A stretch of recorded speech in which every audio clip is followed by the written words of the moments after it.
What's good, Fin Nation? What's good? It's your boy Reason. We're back here for another one. We are going to recap day 6 of camp, day 5 of practice, and it was quite the day for Tua Tagovailoa. The simplest way to put it, Tagovailoa had 3 touchdowns in 3-on-3 red zone drills, 2 touchdowns in 7-on-7 red zone drills, another 2 touchdowns on 11-11 drills.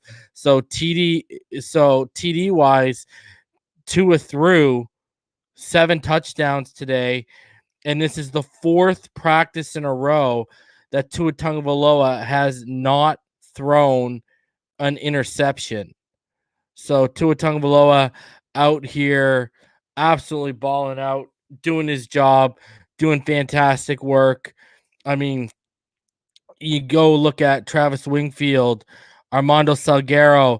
I mean, did all y'all see what Omar Kelly said today?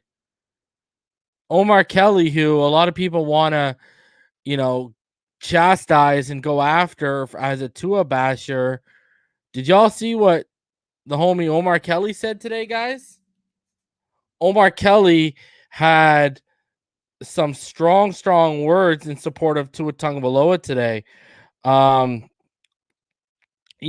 He said some pretty crazy things in terms of, he said, Tua Tagovailoa is really showing a mastery of this offense I didn't expect at this point. The ball is out quick, it's accurate, and out in a perfect spot for the wide receiver often. He's on Tannehill year 5 level right now, which I didn't expect. And Tannehill doesn't have his accuracy or pocket presence.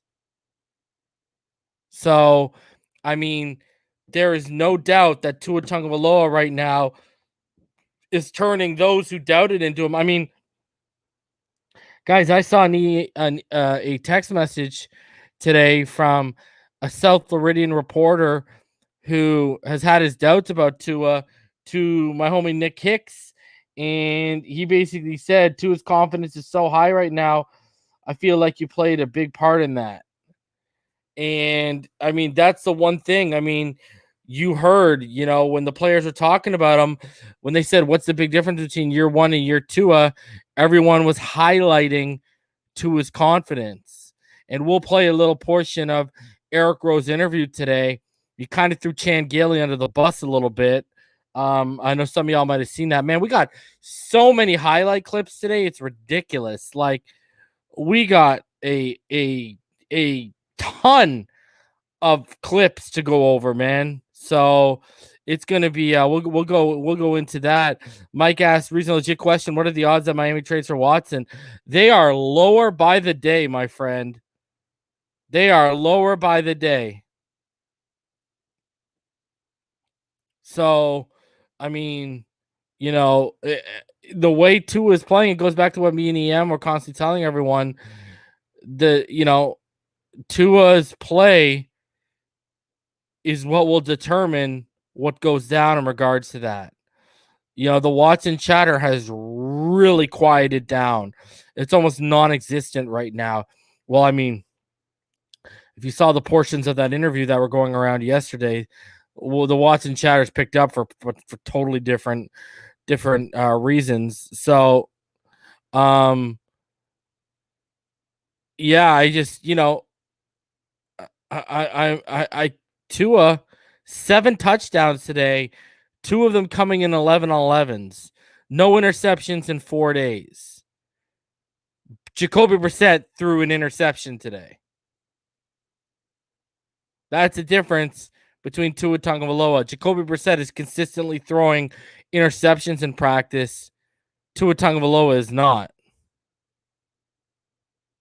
So, I'm just saying right now it's the Tua show in Miami. And you look at Travis Wingfield, Joe Shad, Armando Salguero. Look at what Omar Kelly said today. There's now almost 200 in the room. I want to repeat. Omar Kelly said Tua is really showing a mastery of this offense I didn't expect at this point. Ball is out quick, it's accurate, and out in perfect spot for wide receivers often. He's on Tannehill year 5 level now, which I didn't expect. Tannehill doesn't have his accuracy or pocket presence.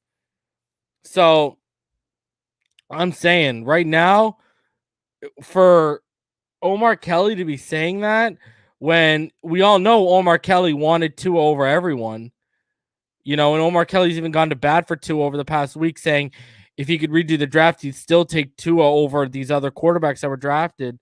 But for Omar Kelly to say that he's showing a mastery of this offense that he didn't expect to see, and that that Tua right now is on Tannehill year 5 level, which he didn't expect, and that Tannehill doesn't have his accuracy or pocket presence, that's huge.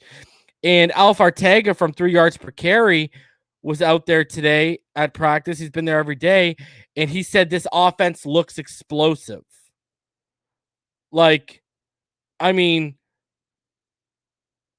Every report we have, every credible reporter, whether it's Alf Arteaga, whether it's Travis Wingfield, whether it's Joe Shad, whether it's Hal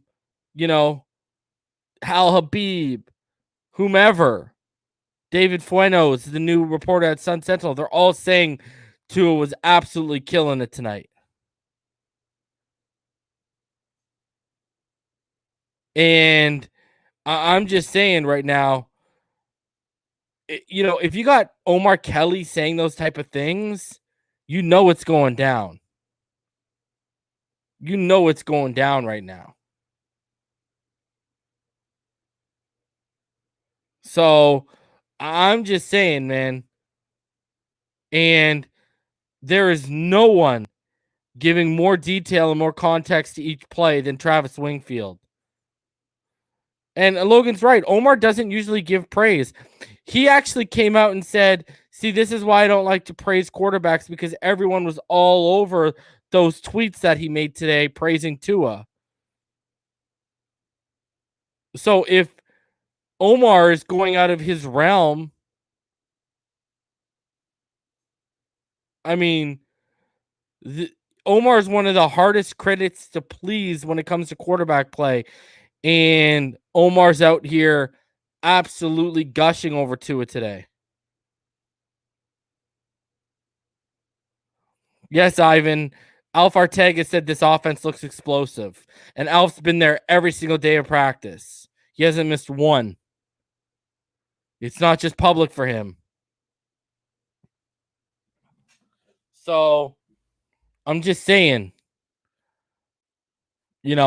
I don't trust anyone more when it comes to training camp coverage than Travis Wingfield. No one. And then the people that I trust behind him are guys like, I trust Alf. I trust I trust Joe, Shad, and I trust Omar. Omar's just a harsh critic. So when Omar is out here saying, again, Tua is really showing a mastery of this offense I didn't expect at this point. Ball is out quick, it's accurate, and out in perfect spot for wide receivers often. He's on Tannehill year 5 level right now, which I didn't expect. Tannehill doesn't have his accuracy or pocket presence. When Omar Kelly is saying that, you have to listen.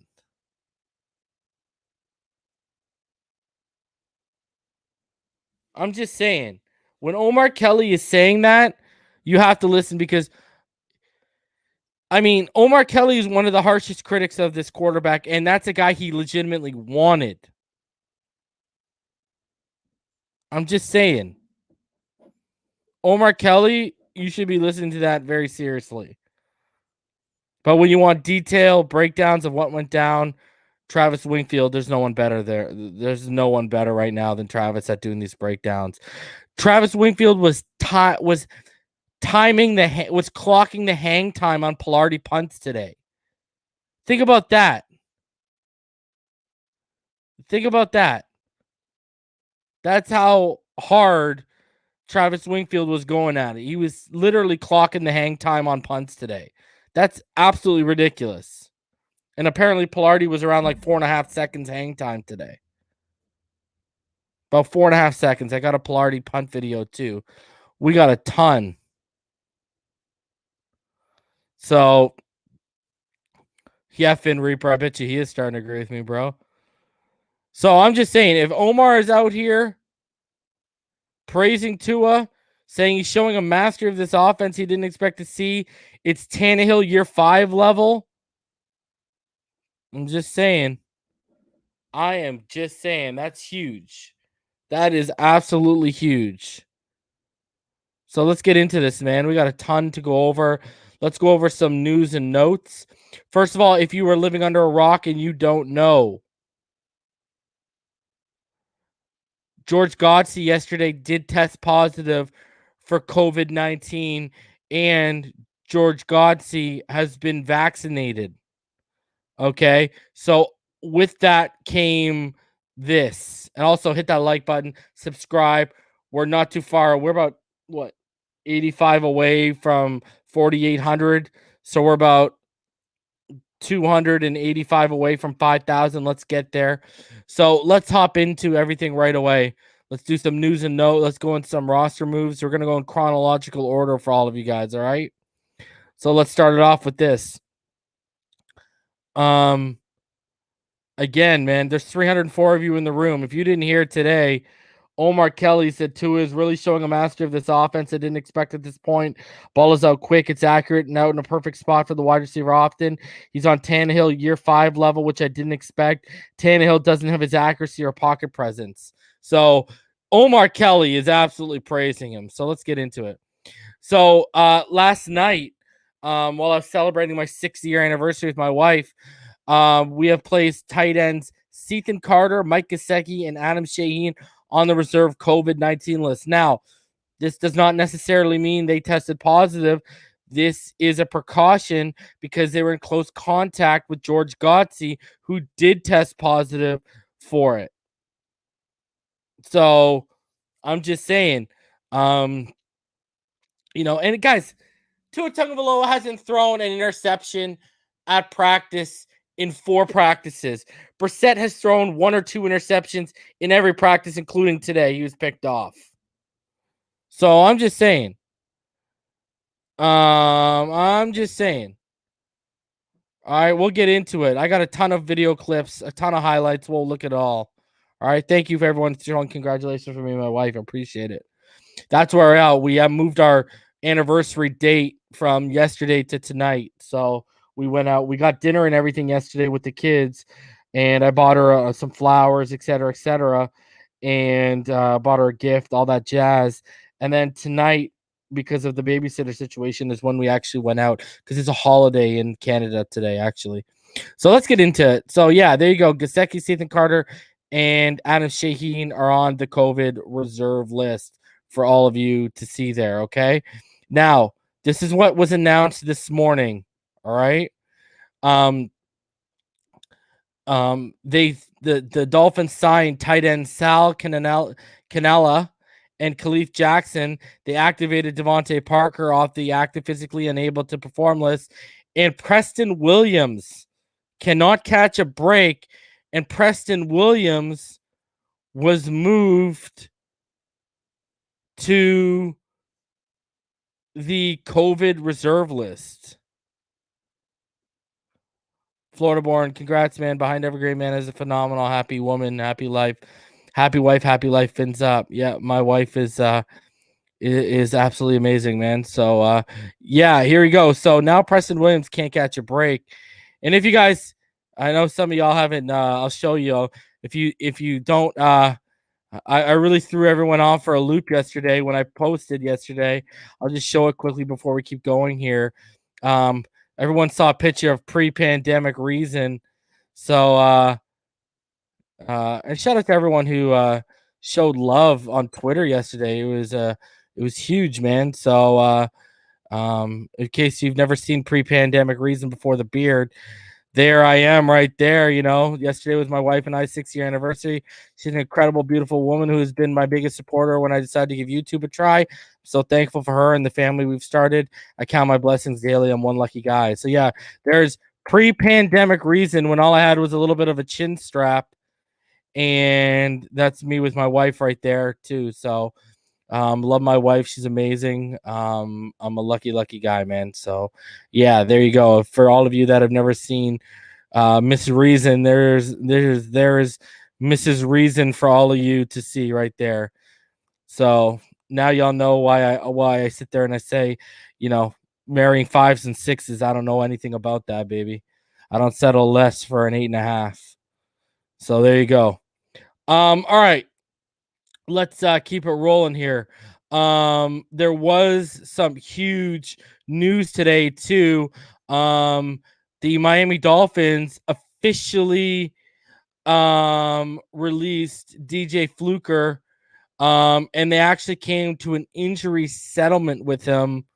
So DJ Fluker, we lost some depth, and tough stuff. We lost some depth. So that's tough to see, man.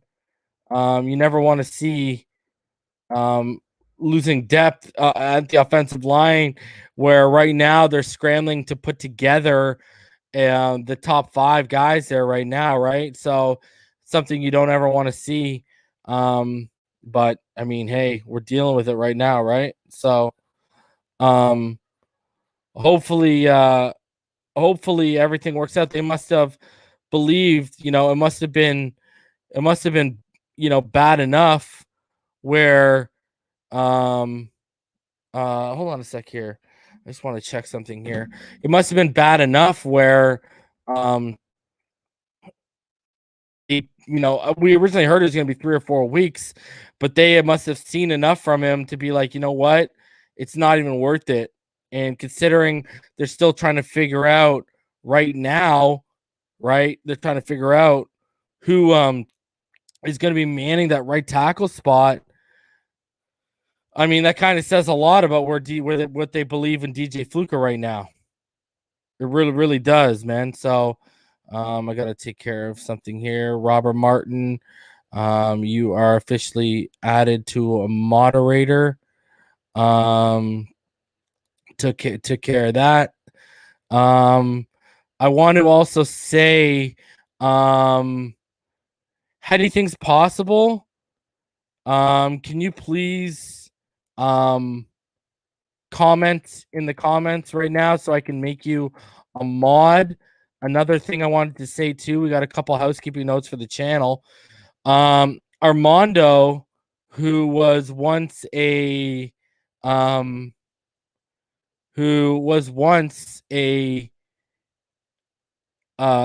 Martin, you're taken care of. You're now modded.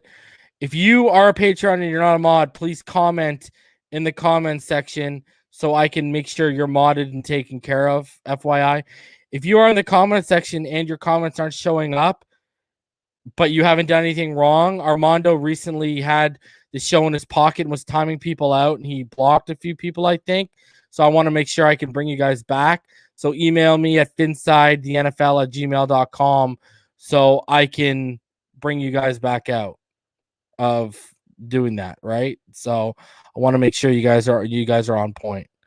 All right, so let's keep it rolling here. We got a ton to keep going. All right, so yep, DJ Fluker is no longer Miami Dolphins. Sad to see, surprising to see, but obviously they must have seen enough to move off of him so quickly and make an injury settlement. And we got about 366 in the room. Go ahead, smash that like button.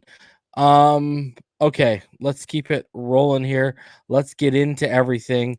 And shout out, here is the exact tweet I'm talking about for you guys to see yourself, so you know I'm not blowing smoke up your behinds. Tua is really showing a mastery of this offense I didn't expect at this point. Ball is out quick. It's accurate and in a perfect spot for wide receivers often. He also said he's on a Tannehill year level 5 right now, which I didn't expect.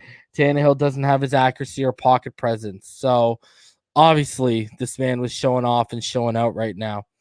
All right, let's get into training camp. Let's go over it right now. All right, so here you go. So from the Sun Sentinel, Solomon McKinley was the only rookie offensive lineman who didn't have to share his starting role with another player a year ago around this time. McKinley, the former University of Georgia standout, the Miami Dolphins selected in the 4th round of the 2020 draft, began training camp as the first-team right guard and never relinquished the spot, holding it for all but one game in 2020. Fast forward to the second week of 2021 training camp, and I mean, it's not a good situation. In fact, he appears to be firmly entrenched into a backup role. In fact, he spent the past two practices as a third team guard, working on both sides of the line. Guys, Durval Querez Neto was actually working as a second team left guard today. Call it an emotion, call it experimentation, call it whatever you like. But Miami's coaches seem to be sending a message to Kinley. Problem is, Kinley doesn't know why he's working behind Liam Eichenberg, the 2021 second-round pick who's getting a tryout as a starting left guard, and Durval Querez Neto, a Brazilian player the Dolphins have spent the past 2 years developing. He said, "I control what I can control," said Kinley, who added that he came into camp at the weight the Dolphins recommended and passed his conditioning test. "Whatever coach tell me, I'm a team-first player. Wherever the coaches want me, I'll go there." It's a lot of good players, Kinley said about the offensive line experimentation that's taking place during camp. "We're just rotating everywhere, no position. Wherever coaches need me is where I'm going to go." With Robert Hunt seemingly locking down the starting right guard, replacing Kinley, while Jesse Davis, Eichenberg, and Larnell Coleman, 7th-round pick, compete for the starting right tackle spot, there aren't many opportunities for Kinley to regain a starting role. Here's the camp observations. Quarterback Tua Tagovailoa consistently carved up the defense during red zone work Monday, throwing more than his share of touchdown passes inside the 20-yard line. Remember, Tagovailoa today he had, for stat watchers, he had 3 touchdowns in 3-on-3 red zone drills, 2 touchdowns in 7-on-7 red zone drills, and 2 touchdowns on 11-11 drills, 0 interceptions today. 4th straight practice with no interceptions. No matter the receiver targeted, the former Alabama standout showed a knack for putting the passes in spots only his intended target could get to. Matt Collins, who spent the majority of the day as a starting split-end receiver, caught a handful of receptions that would have resulted in a first down or touchdowns. So you love seeing that. Defenseman Adam Butler collapsed the pocket during 11-11 and caused Tua to scramble on a red zone play. During the situational period of practice, a 3rd and 3 from the 40-yard line was broken up by cornerback Justin Coleman during a Tagovailoa-led series. Michael Pilardi had a respectable day, booming 50-yard punts with hang time. Apparently today, his average hang time was about 4.5 seconds. Davis participated in most of Monday's practice, which was a pleasant surprise considering Coach Brian Flores acknowledged that the team's veteran offensive lineman, Jesse Davis, was on a snap management plan for training camp because of what seems to be a lingering right leg issue.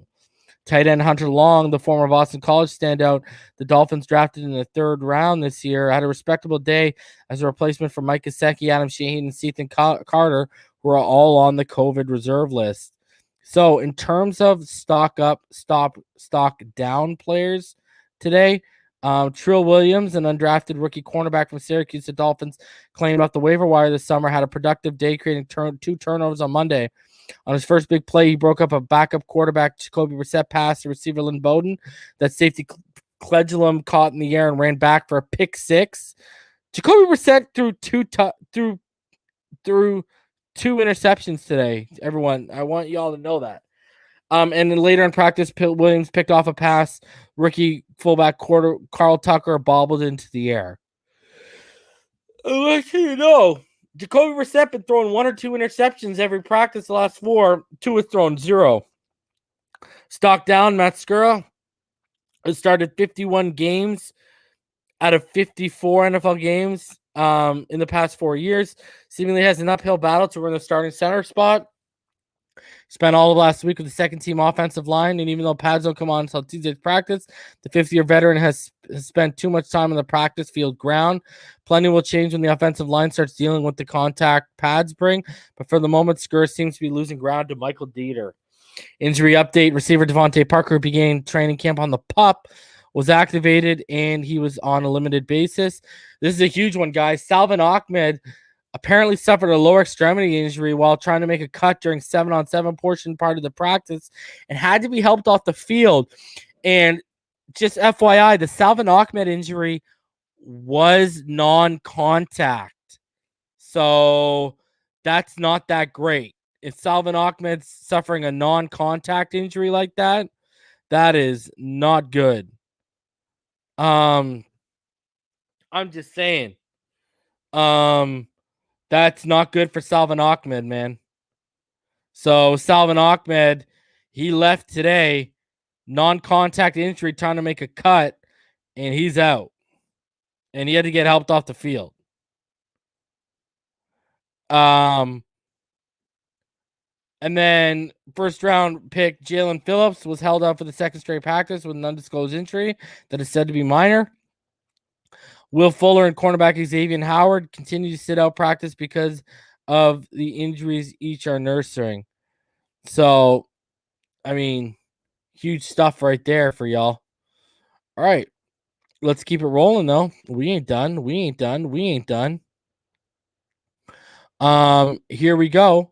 Let's get into this stuff right here. We will go into the Miami Herald's coverage. And this is what the Miami Herald had to say. After missing the first week of training camp with a soft tissue injury in his lower body, Devontae Parker was activated from the physically unable to perform list. He was dressed in uniform and ready to practice. Will Fuller and Preston Williams remain out. Williams, already on the PUP list, was also placed on the COVID-19 list. And Williams has been wearing a mask in recent days. Guys, remember I told you the info about the ankle injury? Remember I showed you that? Only information you can find here on Inside the NFL. Well, Xavien Howard has now had a setback with his ankle and is not practicing Monday, Brian Flores said. He stood on the sideline watching practice. During one part of the practice, fan chanted, "We love Howard." Landon Roberts on PUP as well stood talking to a referee. Jalen Phillips is working on the bicycle as he works his way back from a lower body issue that Flores said is more day-to-day than week-to-week. Phillips, who was injured during Friday's practice, wore a compression sleeve on his leg on Saturday, but not Monday.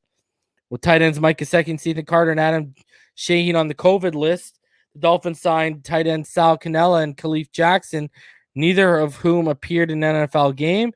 Cannella caught 25 passes for 330 yards in 3 years at Auburn.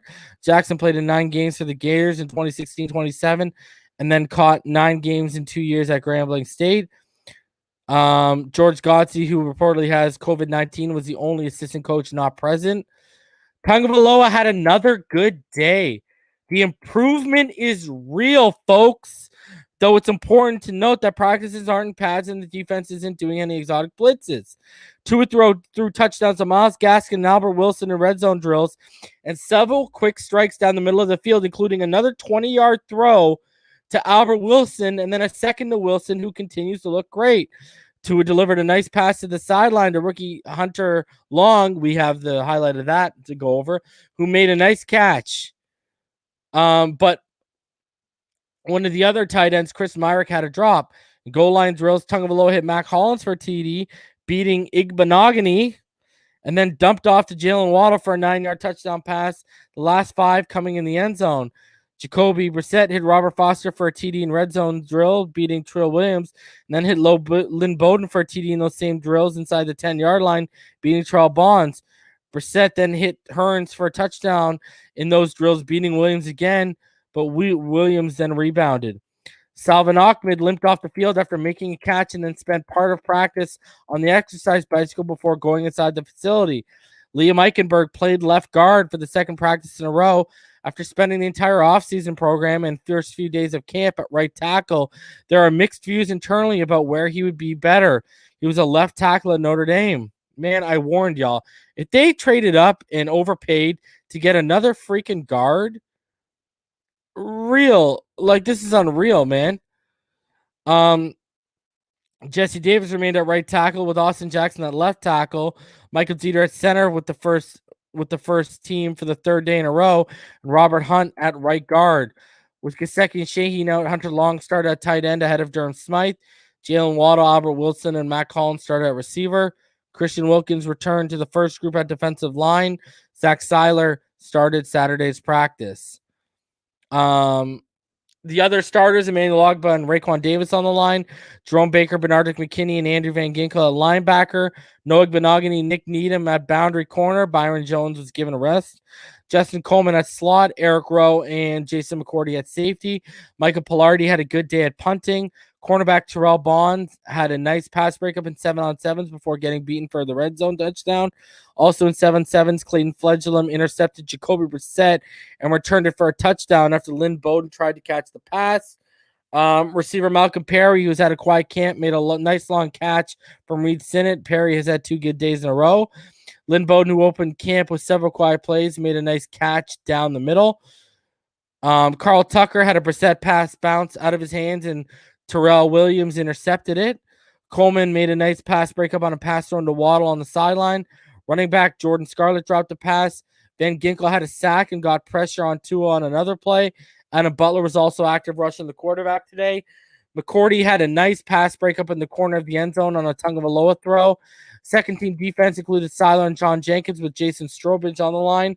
Duke Riley and Brendan Scarlett and Vince Beagle at linebacker. Javon Holland and Clayton Fledglam at safety, and Terrell Bonds, Terrell Williams, and Jamal Perry at cornerback. Also working his way in the second team cornerback was veteran Cre'Von LeBlanc, who drew a pass interference penalty in the end zone on Robert Foster. Emmanuel Ogbah got good pressure on the quarterback. This is a recording. Kay Loxley had a long catch from Sinnott during half-speed drill. Saul McKinley was working with the second and the third team. Matt Skura at guard, Dervel Queres Neto and tackle Timon Paris also got second team work. Alan Hearns and Robert Foster were the second team receivers at times. So not that great. Not that great. All right, let's keep going. Let's get into what the Palm Beach Post let's get into their updates for today. It's not really too many, but there is some interesting stuff at the beginning here. So here's what the Palm Beach Post is reporting. They said, could Xavien Howard and the Dolphins be hammering out a deal? Coach Brian Flores hinted today at his presser that could be the case. He said, we're moving in the right direction in regard to his health and contract situation. Last week, Howard posted a statement on social media saying he wanted it to be traded. Now, news you'll only hear here on Inside the NFL. I've been told directly that what the Dolphins are asking for, the Dolphins are asking for a first and a third if they're going to trade him.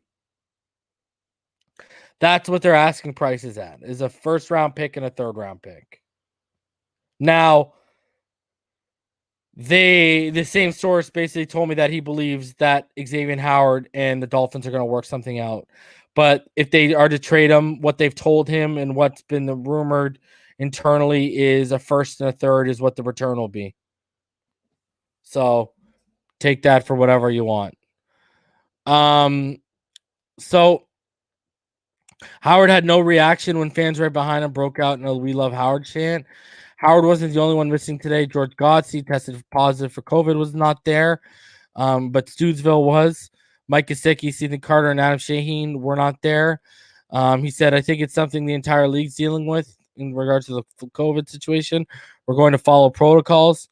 Flores says the team will make our adjustments as a staff to account for those who are missing. Flores says players will put on pads tomorrow, Tuesday.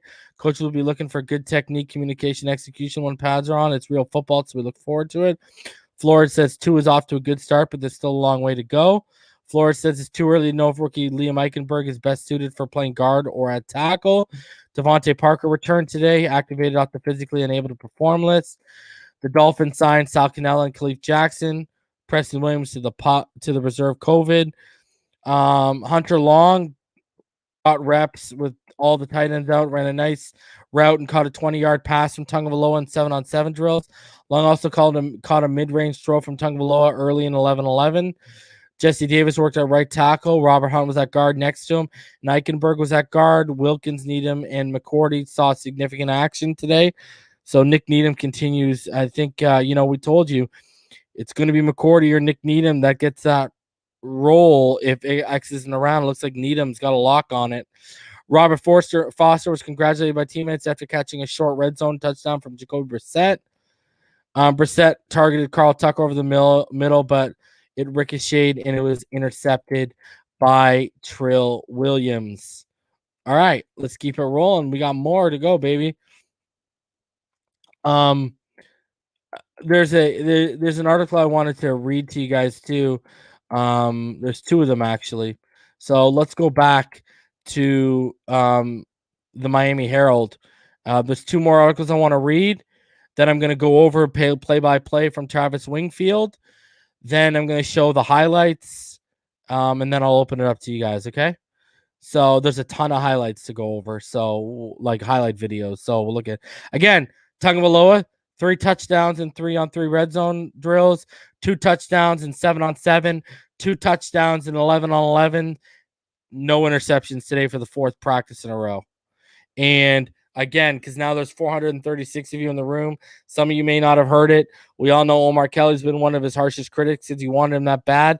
He said Tua is showing a mastery of this offense. I didn't expect at this point. Ball is out quick. It's accurate and out in a perfect spot for the wide receiver often. He's on a Tannehill year 5 level, which I didn't expect. Tannehill doesn't have his accuracy or pocket presence. So big words from him. All right. So it's a Barry Jackson article. He said, what has changed about Tua Tagovailoa, who's practicing well? Dolphin teammates weigh in. After yet another strong training camp practiced by Tua Tagovailoa, one featuring 4, albeit short touchdown passes and no interceptions, is actually 7 touchdown passes today. Several teammates were asked a simple question. What's different about Tagovailoa from a year ago? Here's how they responded. Nick Needham, and I quote, he's letting it fly this year. He was last year, but he looks a little bit more comfortable back there, making some tough throws, putting it in the hole, leading receivers. Referring to how Tagovailoa is anticipating where receivers will be. Needham mentioned one throw from Tagovailoa to Robert Foster the other day. The out and up, he threw it in a nice little pocket. That was nice. Safety Eric Rowe. He's always had the accuracy. That has never been a problem. He's always had the zip, always had the power. I just believe it's that 2-year jump that everyone needs to make from the rookie year, and obviously the type of offense. See, he's throwing Gailey under the bus. Last year, I even noticed his playbook was condensed to slants and bubbles. They really wouldn't let him show his arm. Now, seeing training camp, a lot more deep routes are allowing him the opportunity to throw it deep. That's what we need. Tua is making that jump. I see each day he's getting better from the first day. Opposing defenses can't just double one guy and be like everybody else is covered anymore. Durham Smythe, it seems like confidence. That's a big thing from year 1 to year 2 players. He understands the offense, yada yada. Has got a great arm. Everyone says that. Everyone knows that. But confidence year 1 to year 2, that's big. If he continues to develop that, the sky's the limit. After completing several deep balls last week, Tagovailoa on Monday threw 4 touchdowns to Gaskin, Waddle, Hollins, and Albert Wilson, all in drills inside the 10-yard line. He also delivered 2 impressive strikes down the middle to Wilson. Tagovailoa hasn't thrown an interception, 11-11 work in 4 consecutive practices after throwing 2 during the first practice on Wednesday. Jacoby Brissett has been sharp throughout camp. On Monday, he delivered a touchdown throws and goal line drills to Foster, Bowden, and Hearns. At least the secondary didn't allow big completions on Monday after relinquishing a bunch last week. For all of the excitement about the passing game, the Dolphins secondary has allowed too many big plays with Xavien Howard sidelined with an ankle injury and Byron Jones only participating in some team drills. We don't want to go into week 1 giving up bombs and then we're 21 points down, Rose said. I would rather have it here so we can fix it. Again, the Dolphins activated Devontae Parker from the PUP list. Will Fuller remains sidelined, and Preston Williams, who's on the PUP list, was also put on COVID. Gesicki, Carter, and Shaheen are out. George Godsey was the only coach missing because of COVID. Salvin Ahmed left practice under his own power with what appeared to be an ankle injury after diving for a catch. We actually also signed Gabe Holmes. So we signed tight ends Gabe Holmes, Sal Cannella, and Khalif Jackson. Holmes, whose signing wasn't announced, played at Fort Lauderdale, St. Thomas Aquinas, and Purdue. He has played for 5 teams with 10 game appearances for Arizona, including 4 starts. DJ Fluker, as we said earlier, got released. Howard had a setback with his ankle and didn't practice on Monday, according to Flores. And then you know, apparently he smiled when he heard the "We Love Howard," and Rowe said of those chants, couldn't miss it. Fans obviously love X. He's been here his whole career. I get it. When he's on the field, he balls out. I would chant for him too. Jalen Phillips, who has a lower leg injury, didn't practice, but he worked on the exercise bike. Solomon McKinley, he opened up camp at starter. Yep. Everybody's getting reps. They're rotating everywhere, but he's working with the third team today. So we will see how it goes down, man. And tomorrow the pads come on. Smythe said it's a big opportunity for the team. We need to be more physical than we have the last 2 years. Establish a really efficient running game. Now, the Palm Beach Post had a really interesting article, and they gave a list of the 5 fiercest battles so far at training camp for depth spots. So Dolphins coach Brian Flores likes to point out that there is no official depth chart at this time, and that is true, but it would be crazy to suggest that one player receiving heavy time first team practice snaps in training camp and another regularly running second or third team is not worth noting. Until recently, reporters haven't been permitted to disclose who's been working where and how often, but once fans start attending camp, it's obviously open for the world to see as well as to report. Everyone is competing, Flores said. Everyone gets an opportunity, and really, what you were trying to do is give everyone a chance to showcase their ability. So, and while that is true, everyone knows Tagovailoa is Miami's starting quarterback if healthy, and everyone knows players such as Austin Jackson, Gesicki, Ogba, and Byron Jones will start too if healthy. But what about the positions of uncertainty? Because Miami has improved overall talent in each of the last 2 years. Here are some fierce competitions on the field at Miami's new training facility. Here are our top 5. At center, when Matt Skura was signed as a free agent, many thought he was a leading candidate to start at center. After all, Skura, 28, has started 54 games for the Ravens. He hasn't committed a lot of penalties and hasn't allowed many sacks. But this summer, it's become clear that Michael Dieter, who the Dolphins drafted primarily as guard in 2019, has emerged at the forefront. Dieter has experience at center at Wisconsin. He's big, 6'6", 315, and coaches and teammates have been complimenting how he's transitioned to center. He's a leader. Robert Hunt said of Dieter, he's a damn good football player, physical and smart. Flores said he can't wait to see how the centers handle communication, including combination blocks and passing off rushes and protection once the pads go on. Especially looking forward to joint practices with the Bears on August 11th and 12th. Right tackle / guard. The Dolphins gave up a future third-round pick to move up on the second round of the last NFL draft and select Liam Eichenberg from Notre Dame. Miami needs Eichenberg to excel, and ideally he would protect Tagovailoa's blind side for most of the season. This spring and early in summer, Eichenberg was given plenty of opportunity to seize the right tackle, but performance was uneven. And so recently, Eichenberg has been shifted to left guard, with veteran Jesse Davis reclaiming his spot at right tackle. How quickly Eichenberg adjusts to the right side, he most recently played left tackle to the NFL speed rushers, will mean a lot to the NFL's offensive line success in 2021. It seems obvious the Dolphins feel Hunt's best position is the right guard, and in fact, he has Pro Bowl potential at the position, which I've been saying. But Miami must hope Jackson makes a leap forward at left tackle in year 2, and that at some point this season, Eichenberg shows the nifty feet and sack stopping ability he did in college at tackle. Nickel corner, Needham or Coleman. Needham played 60% of the Dolphins snaps last season, largely at nickel or slot cornerback. Needham is a solid player. He is an undrafted success story. While Xavien Howard and the Dolphins try to sort through his contract situation, it has actually been Needham who has largely played opposite of Jones this summer. Needham may even be better on the outside than the inside, but Miami is also giving veteran Justin Coleman every opportunity to win the slot cornerback position. Coleman's statistics were not as good in Detroit in 2020 as they were in previous 2 years. According to Pro Football Reference, Coleman allowed a 135.0 passer rating, 78% completions, and 4 touchdowns. By comparison, Needham has a 95.1 passer rating, 66 completions, and 3 touchdowns, and he had a rough finale at Buffalo. Flores has given a detailed explanation of what he wants in the slot corner. Speed and quickness and the ability to tackle, Flores said. I think those guys who have played the nickel position end up in run fits a little bit more than guys on the perimeter. So it's just an understanding of fronts and what's happening in front of you, more opportunity to blitz. And then just from coverage standpoint, you don't have the sideline so they can go inside, they can go outside. You don't have that extra defender or a place you can kind of push either receiver. You can push either receiver or 2. It's tough playing in there. Wide receiver. There are just so many. So what about Waddle?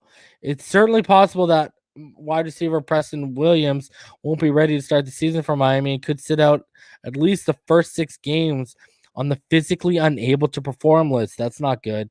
It's certainly known that receiver Will Fuller, expected to be a key contributor this season, will miss the first game of the season due to an NFL suspension for PED use. It's certainly true that other receivers such as Parker and Jakeem Grant have also, like Williams and Fuller, endured a series of injuries. And so while it's wonderful that the Dolphins have so many receivers in camp, how does it get sorted out and cut down on cutdown day? Albert Wilson is off to such a strong start in his comeback season that it would be hard to at this point to envision him off the roster. Where you at, Clump? Jalen Waddle could be Tagovailoa's top target. Dolphins kept 7 receivers on the initial 53-man roster last year. It's always possible Miami could try to deal Grant or Allen Hurns or Wilson or Lynn Bowden before preseason over, but if nobody goes, we might guess Parker, Waddle, Fuller, Wilson, and Grant, and 2 of Bowden, Robert Foster, Allen Hurns, Matt Collins, and Malcolm Perry. Perhaps Bowden and Foster could take those spots at the moment. Free safety. The Dolphins chose Javon Holland with the 4th pick in the 2nd round of the last NFL draft because he's explosive, dynamic, agile, and smart. He will be Miami's free safety starter. But a question remains about if Holland will hold off veteran Jason McCourty as a starting free safety for the opener at New England. McCourty is a savvy veteran and an incredible leader, and he clearly knows Flores' defense as it's quite similar to what he used to run in New England. As for Holland, Flores is saying, just from an assignment, responsibility standpoint, he's moving in the right direction. Smart kid. He's hardworking. Football is important to him. He's trying to take in as much as he can. Flores likes to work rookies into the lineup fairly slowly. McCourty's an outstanding asset as he can play multiple positions, including deep safety, but there's still a good chance it's Holland playing deep safety for the Dolphins in 6 weeks' time. So there you go. All right, now let's go by a play-by-play for today and how everything went down. Then we will get into the videos.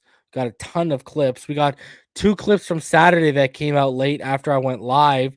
I want to play those for you. And then we're going to get into all of today's clips, and there's just a ton. 40 of you in the chat. Go ahead, smash that like button, subscribe if you're new here. In-depth coverage like nowhere else right here on Finside the NFL. Let's keep it rolling. So let's go play-by-play for today.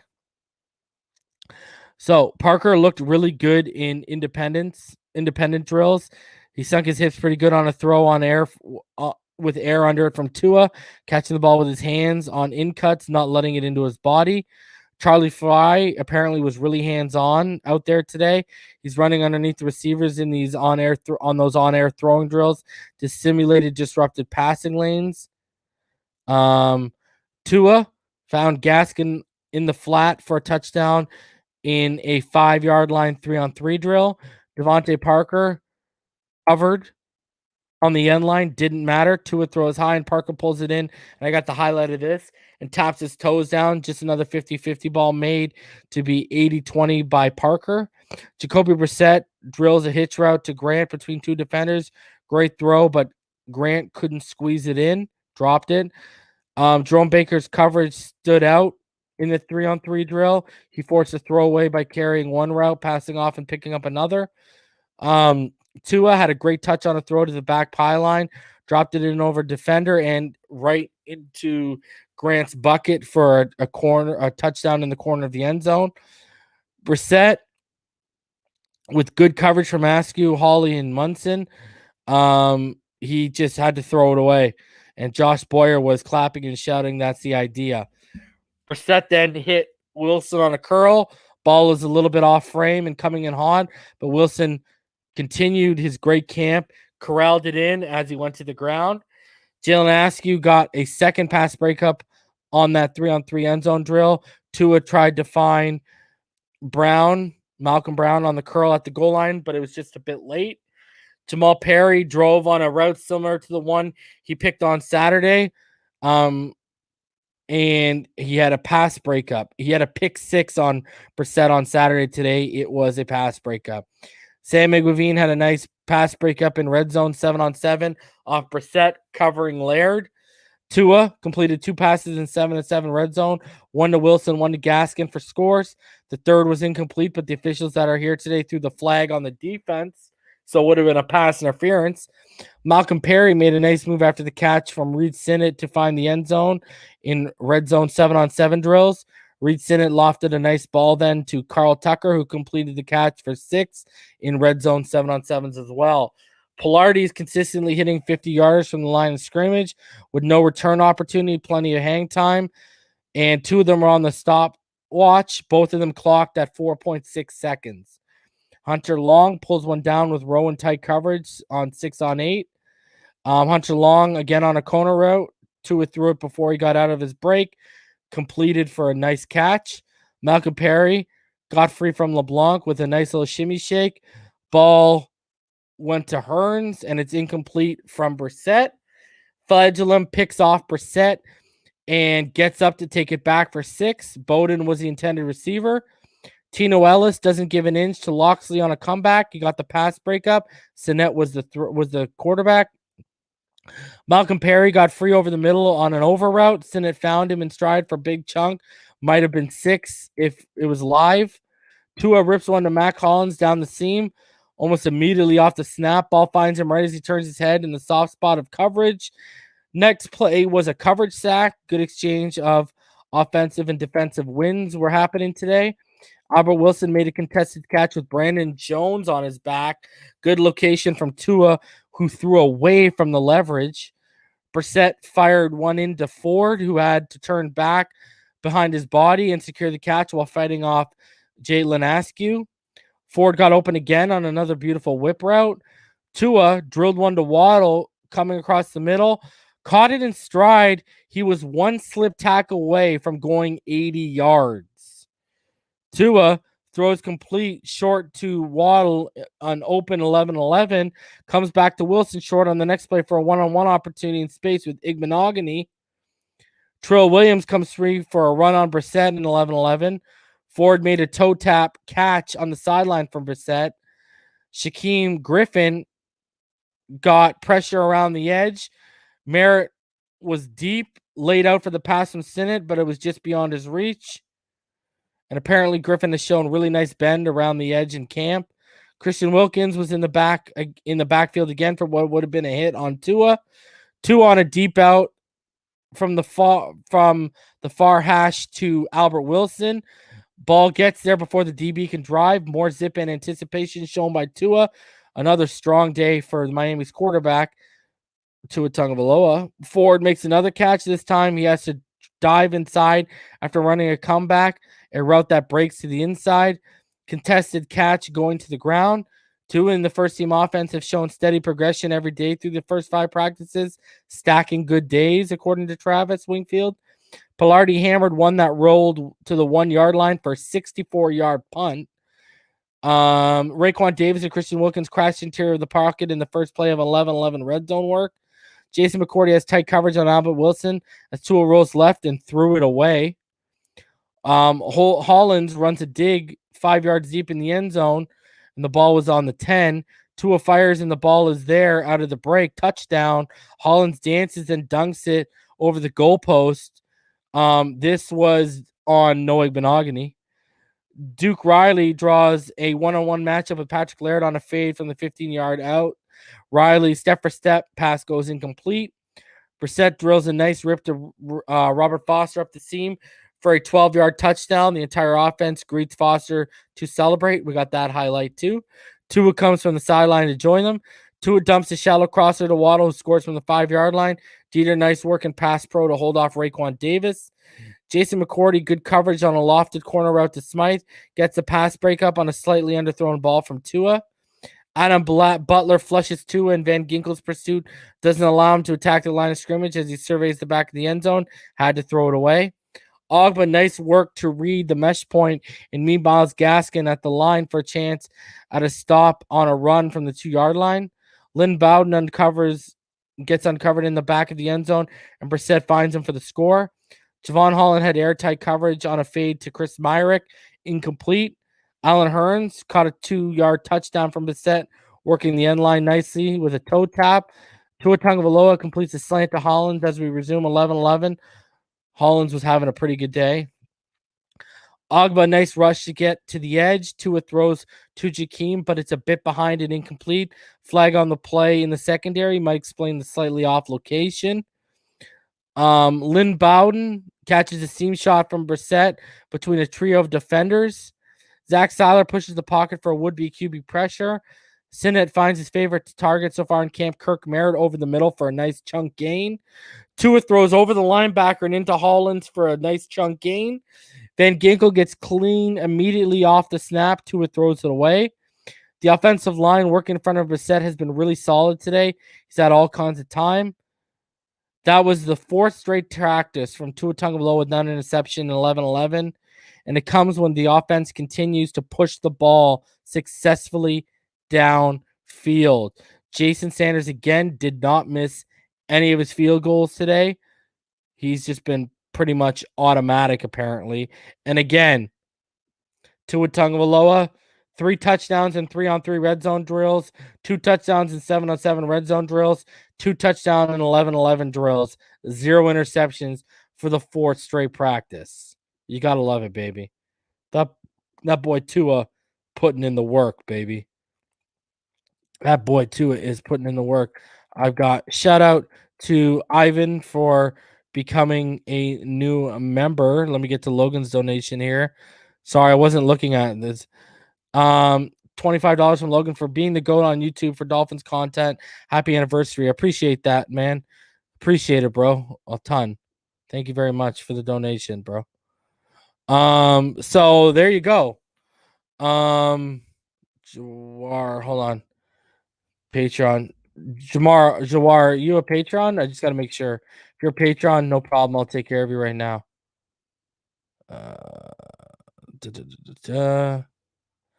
Guys, I'm just checking. We're gonna get into the highlights right now. Got a ton to go over. Again, anything's possible wherever you are. You need to pipe up so I can make you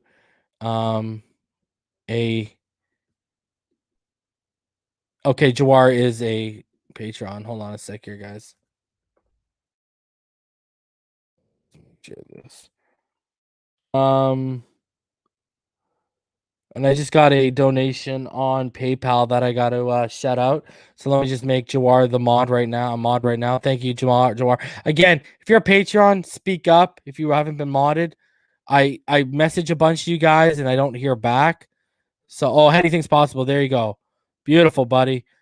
You are officially modded, bro. Okay. Jawar, you are officially modded, my guy. There you go. So again, also, if your comments aren't showing up, Armando eventually had last week he had his phone in his pocket and was timing people out and blocking people. I had to take Martina Davies off. So yeah, so if you are a mod, please let me know. I mean, sorry, if you are hidden, you might be blocked, so let me know. All right. So all right, let's keep it going. Again, great job by Travis Wingfield. No one I trust more when it comes to camp breakdowns than him. All right. So let's everything I just read was from Travis Wingfield. The detail was absolutely pristine. So let's get into it. Let's get into highlight clips from today. We got a ton to go over, man. A ton.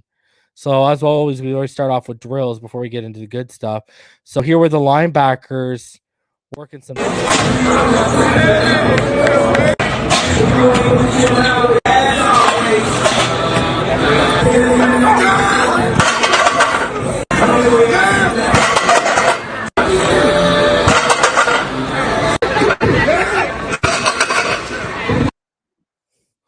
Good stuff from the linebackers right there, man.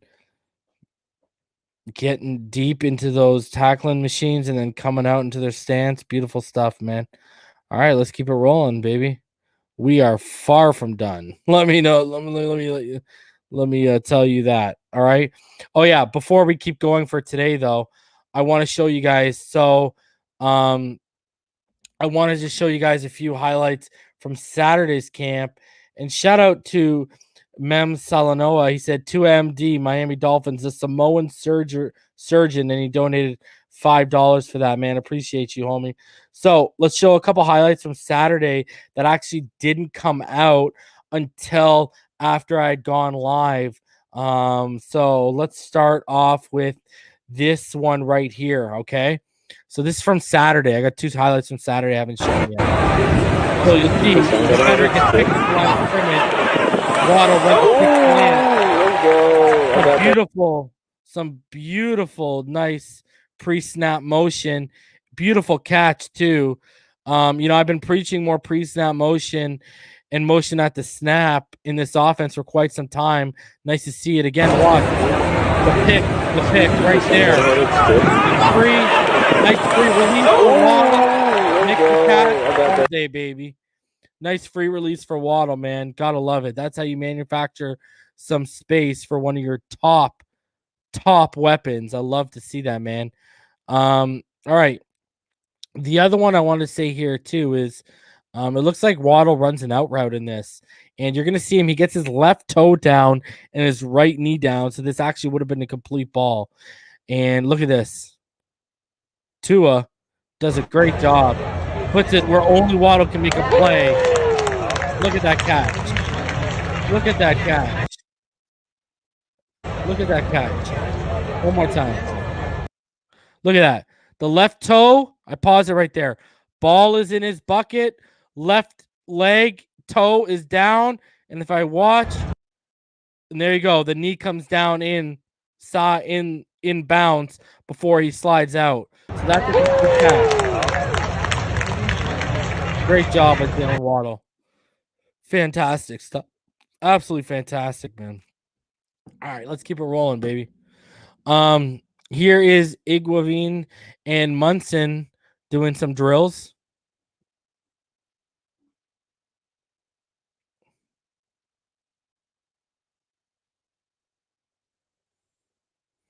Just some easy, simple stuff from them, right? Keep it rolling. You know we ain't done. We got a ton of stuff. Here are some ball protection drills that the running backs were running today at the start of camp.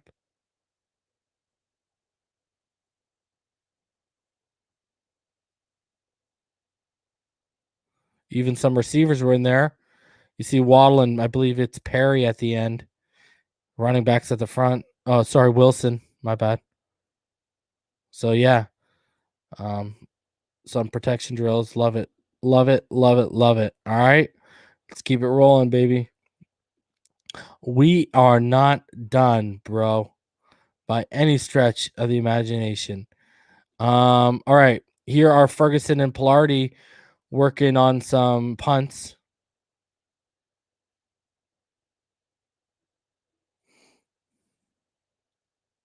Out of the back of the end zone, obviously. And apparently, Pilardi looks way better than Matt Hawk. So we might have got a good one here.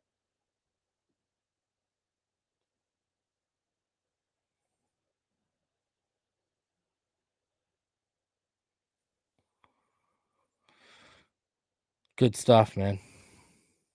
So hopefully we get better results than what we had last year, right? That's for sure. All right.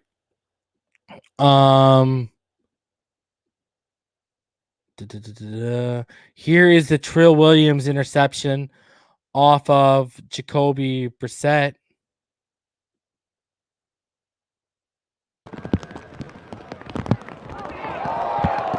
So Tucker bobbled the ball. Trill Williams made the catch. One more time for y'all.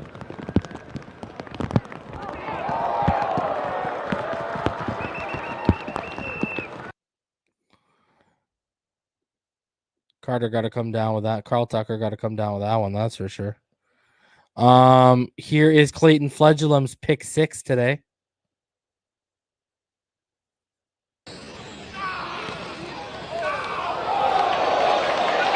Troy Williams broke it up. Clayton Fledglam took it in for the pick 6. One more time for you guys.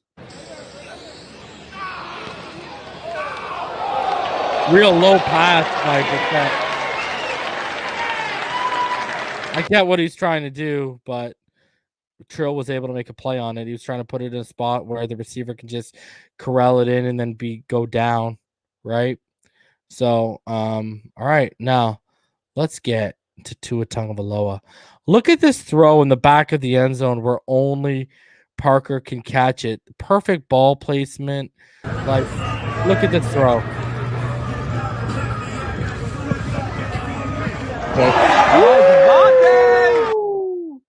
In good coverage too. Look at it.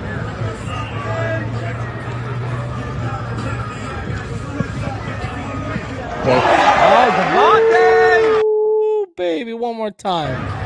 What a throw. What ball placement by Tua Tagovailoa.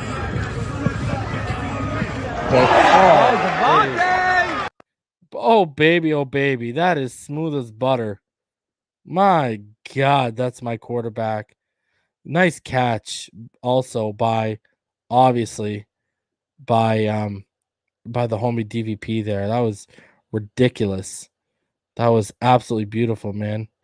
All right, here is just in drills to start the day. Remember we talking about DVP making some great catches to start the day in individual drills. Well, here's one of them in the back of the end zone. Good catch right there. Nice catch by DVP. Not as impressive as the last throw, but that's because Tua wasn't throwing that football there. All right, let's keep it rolling. Let's we got some more videos here. Here is Tua Tagovailoa to Jakeem Grant for a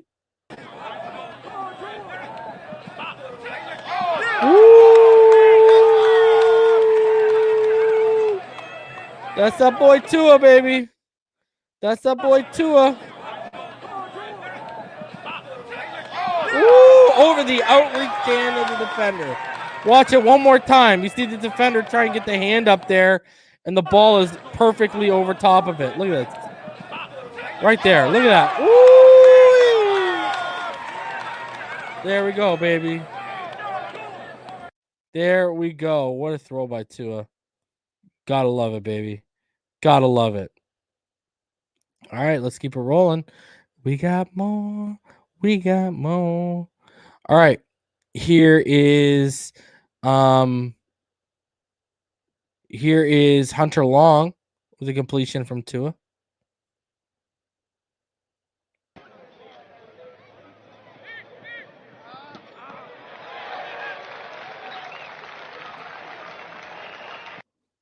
Look at this.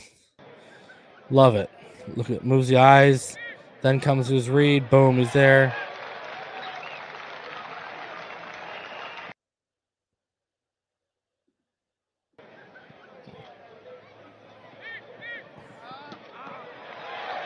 Love it. Let's go, baby.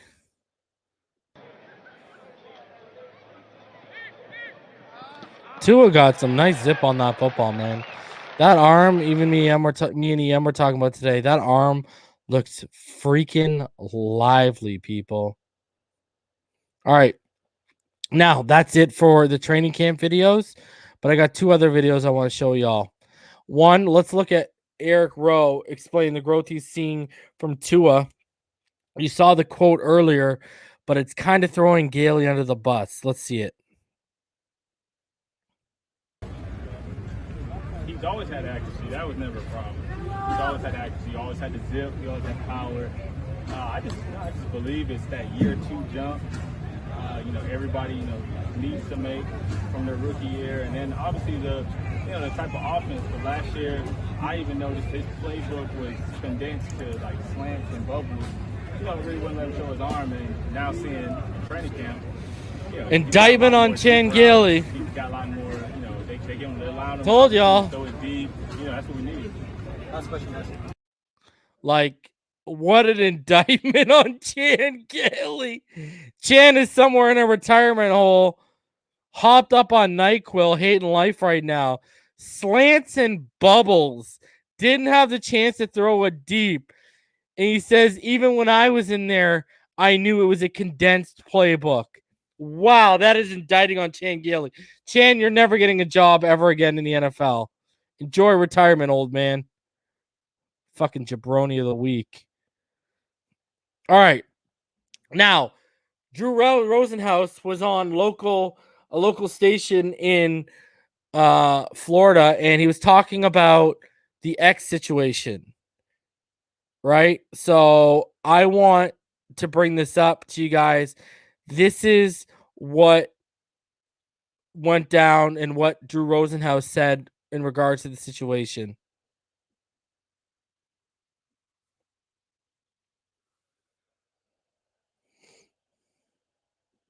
Oh, let me see here.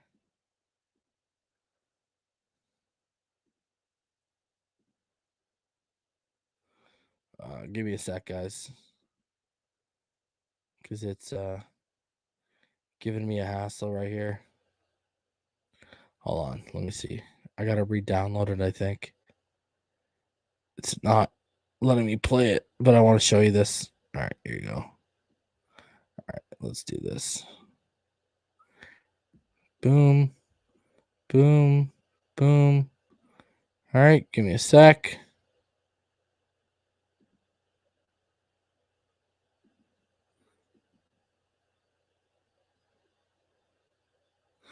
All right, let's see if it works now.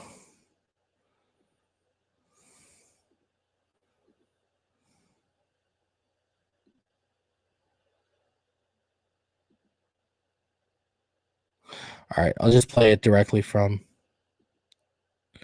so you guys can see what I'm talking about, because it's not letting me, for some reason, it's not letting me play it for you guys directly. So we'll just play it from share audio. Go ahead, smash that like button. Let's get into this. Question with Dolphins training camp is what's going to happen with Xavien Howard after he requested a trade. How do you envision the situation playing out, Drew? Well, I think Xavien Howard's going to be a Dolphin. I got to put my mask on here, guys. So they're making me wear the mask here to do this interview here at Real the life, airport. we're doing it live. So, real life, it is. I think Xavien Howard's going to be a Dolphin.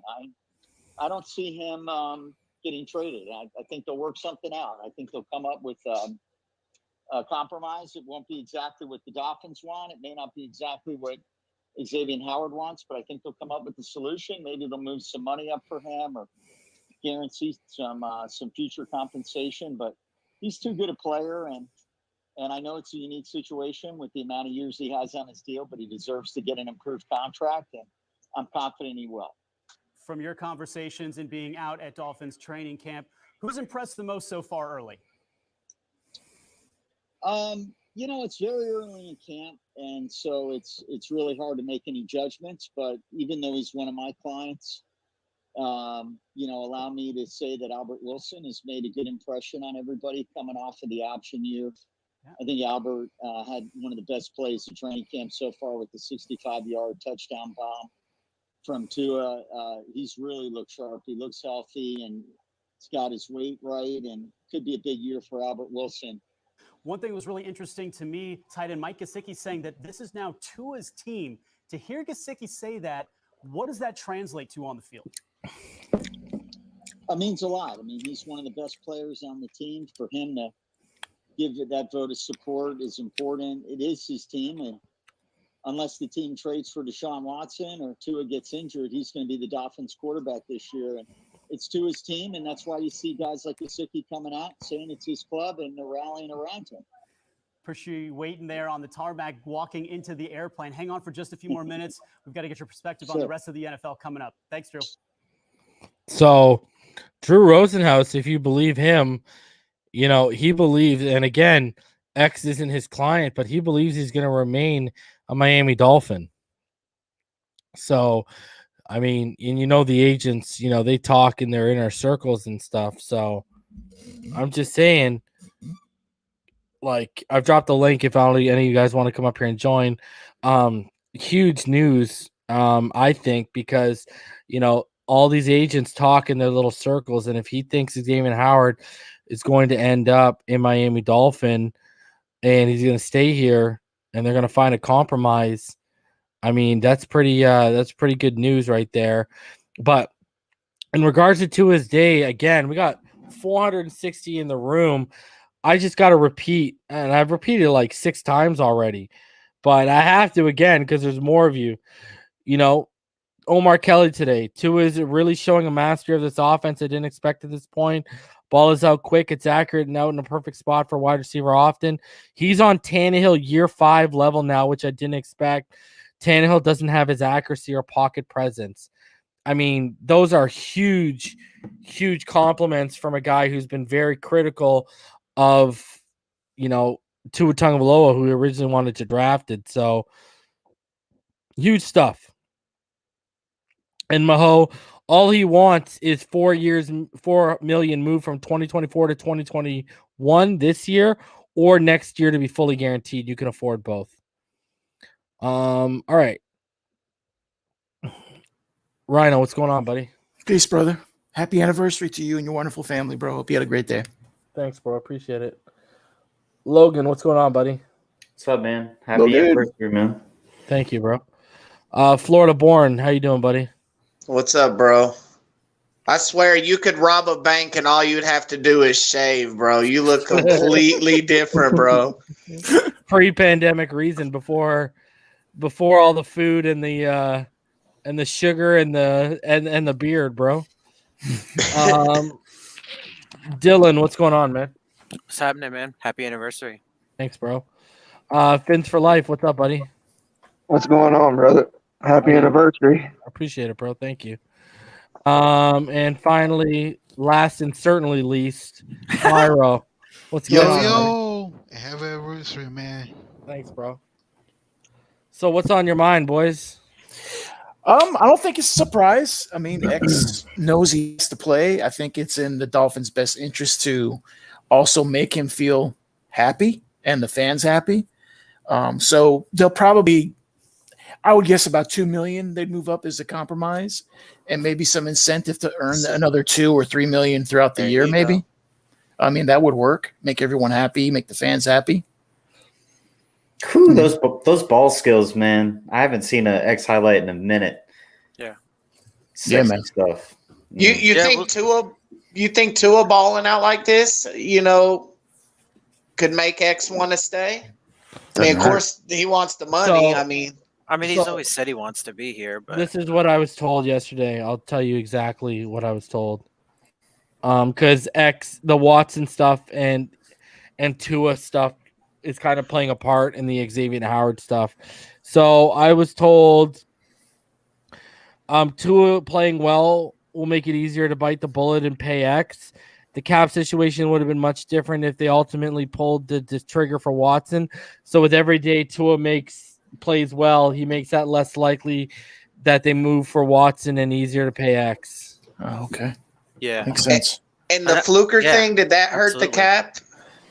They gave him an injury settlement, so I don't know. Probably I'm sure not very much. It hurts the offensive line depth at least, right? So there's that. But. Yeah, that was really disappointing to see Fluker go out. I know. That O-line scares Bro, me. he didn't even go out with a bang. He went out with like a whimper in the night. I know. But I mean, it's like you showed that picture and it was amazing how much weight he had cut, and then boom, now this happened. Mm-hmm. Yeah, and that Ahmed injury, those are the worst injuries to have. Yeah, non-contact.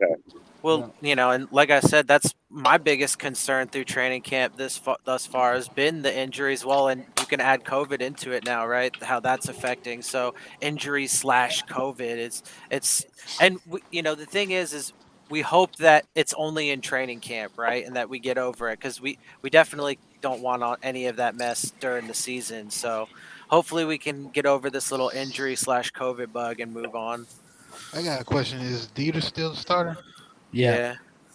Mm-hmm. So reason, what about this option? I mean, what if they move Liam inside the guard? Do you think they might kick Hunt back out? No, they've already done that. Liam Eichenberg's at guard right now.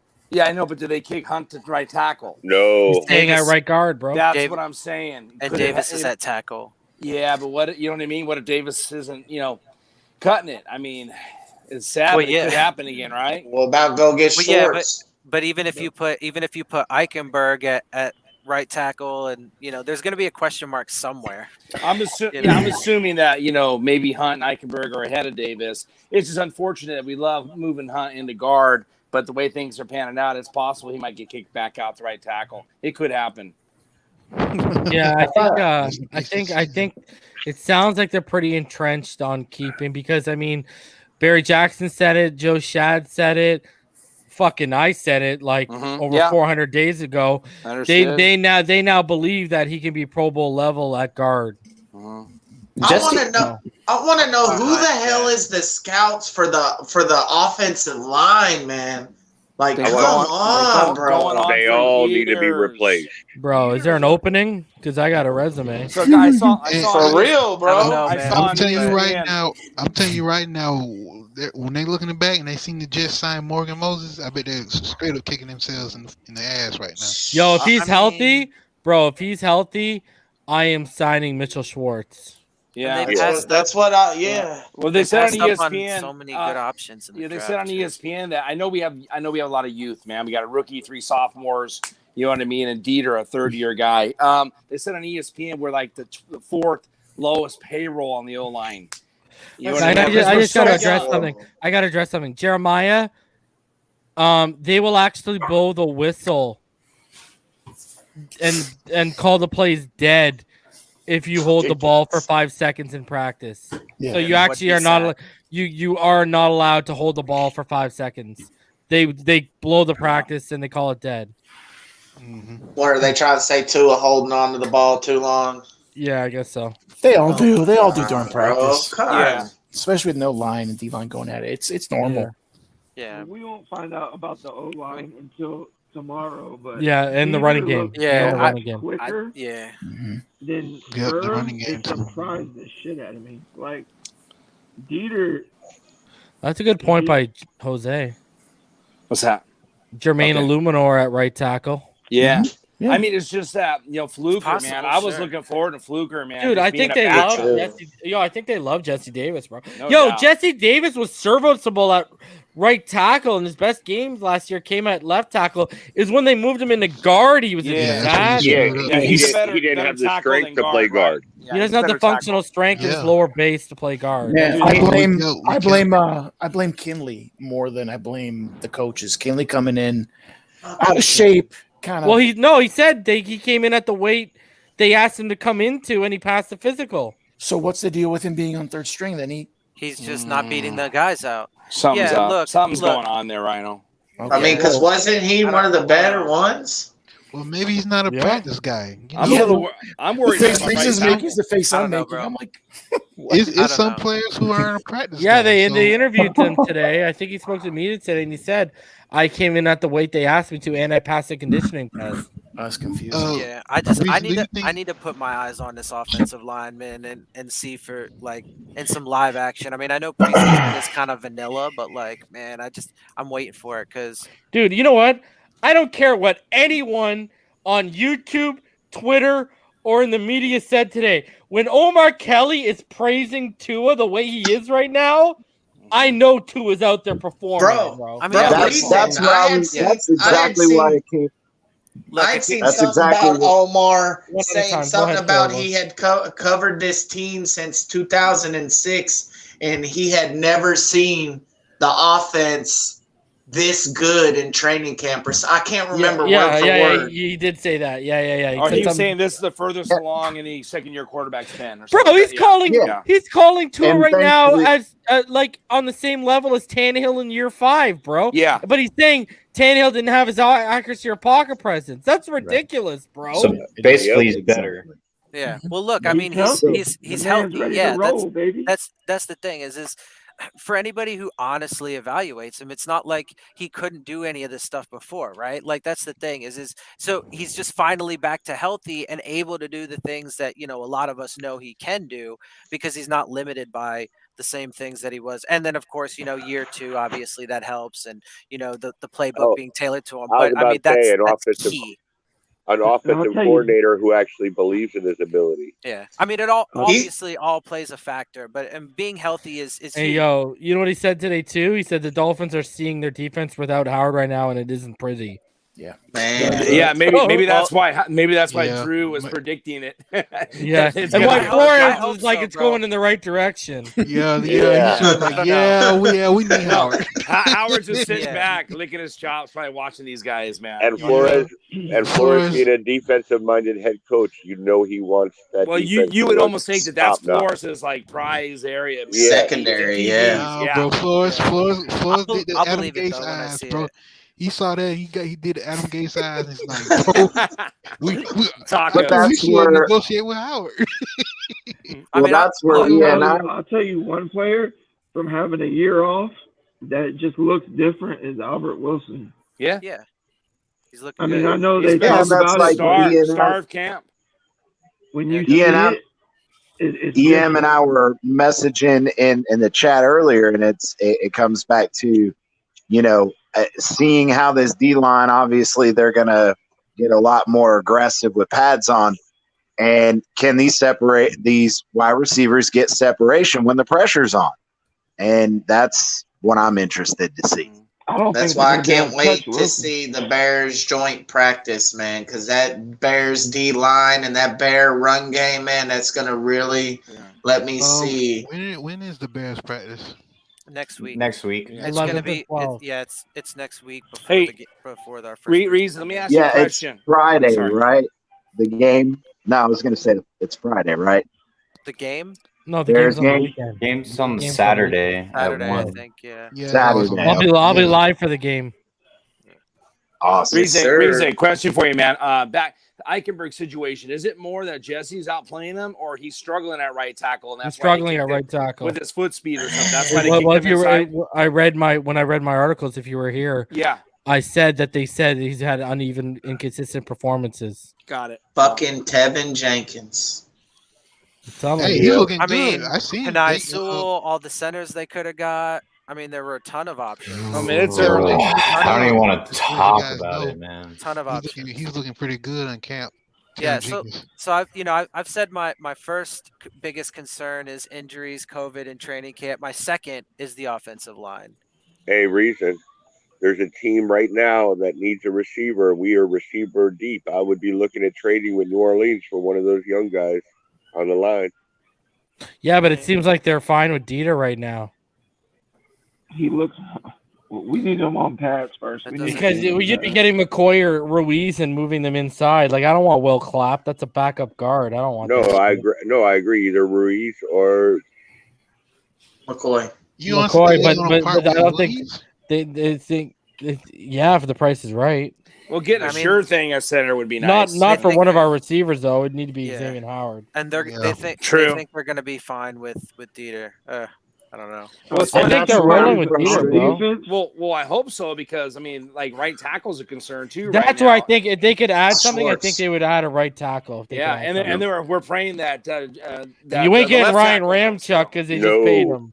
They signed Yeah, him. and Which I was that's that whole telling narrative. all of you hope givers on Larry's channel so many months ago. Ball game, EM. I was telling all of you, you're crazy if you think they're trading Ryan Ramchuk. Oh, they don't have the money. Well, guess what? They got the plus. money. They got They 11 figured million out over the cap. They're 11 million under the cap right now, and they just paid Ryan Ramchuk a whole hell of a lot of money. Yep. Found it. Yeah, and I'm sick of that narrative that, let's wait for cuts and we can pick somebody up. Yes. I don't want another cast off. I'm tired of that bullshit. Are you guys happy that Dieter's performing at center, or are you more concerned that Skura? I'm concerned.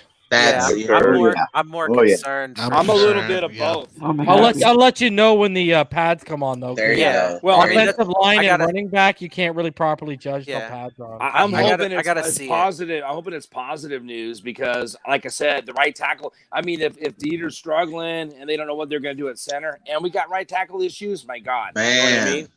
So I hope Dieter's a positive story.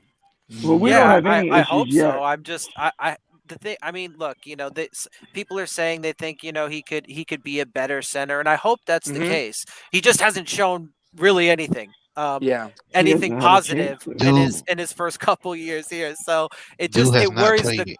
it worry. Yeah, I mean, look, pads start tomorrow and preseason's right around the corner. So as soon as I can get my eyes on it, I'll give you What an is that opinion then. picture? What is that picture?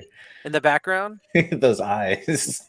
Oh, that's Adam Gates. The Adam That's Gates eyes. okay. Yeah. That's me when I Those heard Gates about. eyes are That's hilarious. That's me when I heard about Deer starting.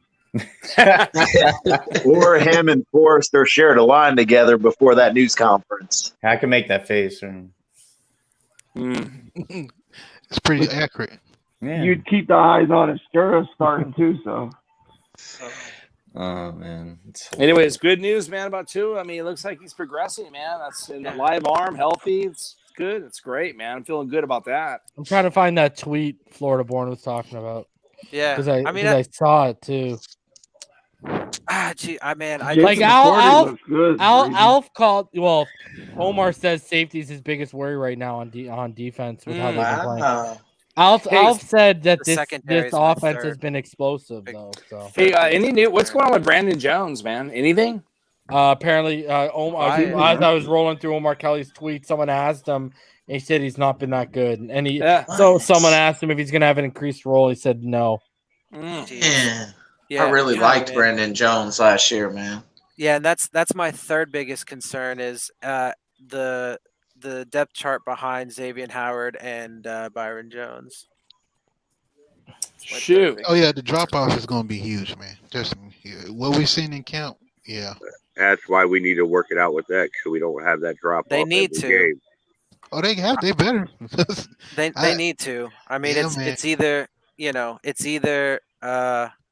they come to terms on something or trade him. And one of those two things, I think it has to happen. But I hope so, man, because we definitely are going to need him. Hey, Reason. They're going to have to be really creative if they go with the incentive route because, beyond, you know what I mean? Like, you have to do something, even if it's one. It just has to be one above whatever he did last season. They're going to have to get really creative with that. Or play so many games, or it doesn't seem complicated. Yeah, but the way incentives work, if he played all of last year, which I think he missed a couple, you're going to have to say, okay, you have to play one more game than last year for it to be considered incentive. He played all the games last year. There's a lot of incentives. Well, the only way is if he plays all 17 this year. Well, I mean, there's also they can give incentives for turnovers and stuff like that or whatever too. But but he has to for the incentive thing. It has to be above what he did last year. I mean, hey, I'm a firm believer. That's what I read. The exact terminology of the incentive thing is so if you give an incentive, it has to be that they have to do at least one more of whatever it is. I mean, that's to count. That's a lot. That's a lot to ask, though, as an incentive base. So you'd say, in games wise, he played all 16, so he'd have to play all 17 games, and if you were doing it off of interceptions, he'd have to get 11 interceptions. Exactly. That seems a little far-fetched to me. Yeah, I don't see how that would work, Chris. I really don't. Yeah. I mean, I read an article from someone on the NFL.com or something that were explaining incentives. Mm-hmm. Well, that's why I'm we'll not have sure. to look it up for sure. I'm not sure doubting incentives you. are going to get it done. I'm just saying it just doesn't seem logical. I mean, you can pretty much write anything you want in a contract, as far as I know. If they say, but it's called the article had said something to the effect of what's considered what the player is projected to do, and it's always projected on their performance from the previous season. Well, agreed, but we're dealing with I would say a very unique situation. This is guy after his first year in the contract, it's not gonna be a brand new contract. No. I agree. The problem with incentives is you got to basically make a new contract. That's why he's trying to move up money from 2024 in his present contract, or he's trying to make sure next year is guaranteed. Yeah. That makes more sense. Because I was saying, I heard somebody say something about the incentive thing, and I was like, I don't know. They just need to move that They just money. need to guarantee the More, man. more guarantee, man. Yeah, probably If you move up the $4 million that he in 2024 to this year that he wants, he makes $500,000 more this year than Byron Jones. Yeah, and look, you know, one way you'll know. Look, I hope Drew Rosenhaus is right, and I hope that Flores is right, saying that they're moving in the right direction. But I think one telltale sign, from my evaluation, is if Howard comes back and starts practicing with the team at full capacity, that would be a sign that they are close. Because then Howard would at least feel that something would get agreed upon imminently, and feel like, you know, he's ready to stop his holdout.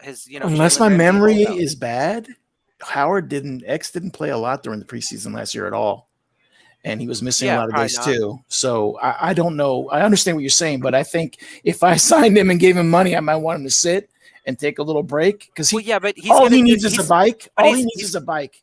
Okay. Yeah, but he's gonna do. They're gonna have him, especially with the way the secondary is looking right now. They're gonna have him doing team drills, right? The only thing he's really done is like individual drills and some super basic shit. So I feel confident that, you know, if they were to get close or come to terms, then Howard would come back out to the team and practice, you know, more in team drills and you know, with the rest of the guys. I don't think he would just sit there like he is now. I think Tua's lighting it up, and if you guys see the throws, I mean, people are coming inches, but you know, they're so close. I don't think the secondary's getting lit up like people think that they are. Tua is just balling out, is what I believe. We'll see tomorrow. I agree, but we've also seen some clips where those DBs have been Igmanagi's burned. getting roasted right now, bro. Yeah. Matt Collins has roasted him for 2 scores and literally dunked after he scored each one, man. Like Byron Jones had tight coverage on Albert Wilson, but I'll give Fins for life that the coverage was amazing and he outreached and tried to make a play, but it was just such a good throw by Tua. But they're getting freaking roasted out there right now. I don't want Needham had 2 touchdowns on him earlier this week. Yeah. Look, he said he had 2 touchdowns on him earlier this Nick week. Nick Needham had 2 touchdowns on him. Noah's not been playing well. No. That's scary, man. That's scary. Yeah. So, I don't remember the Needham touchdowns because from what I understand, Needham's been one of the top performers at corner.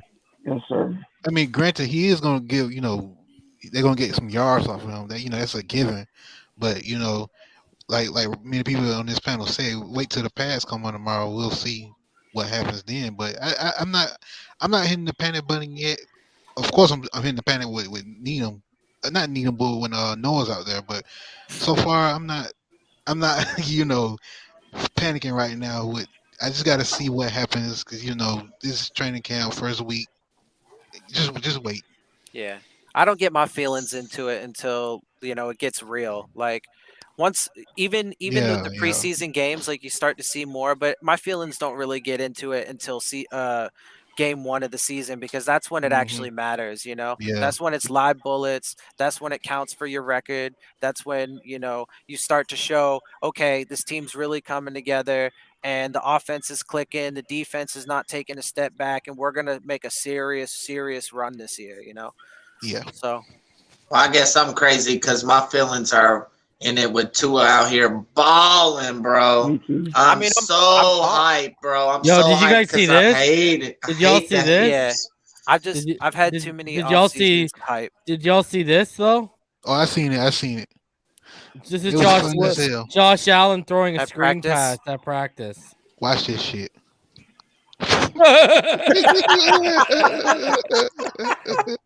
Man, I'm like, wow. Where was that going? Front row.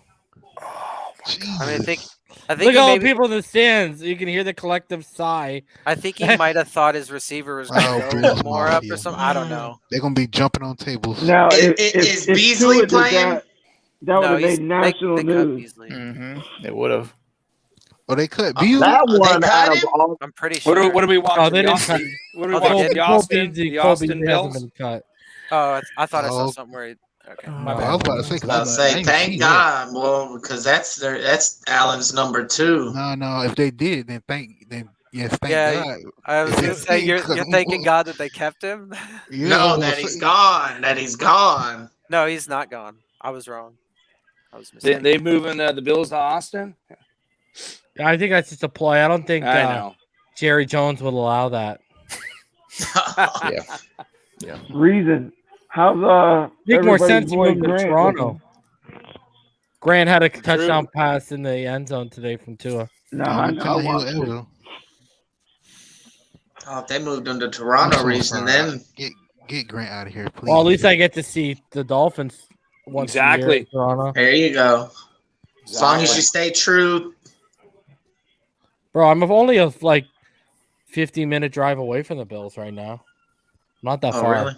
Buddy, I've walked into Ralph Wilson Stadium chanting "Fuck the Bills, fuck the Bills, fuck the Bills." Oh yeah. You a brave soul. G move.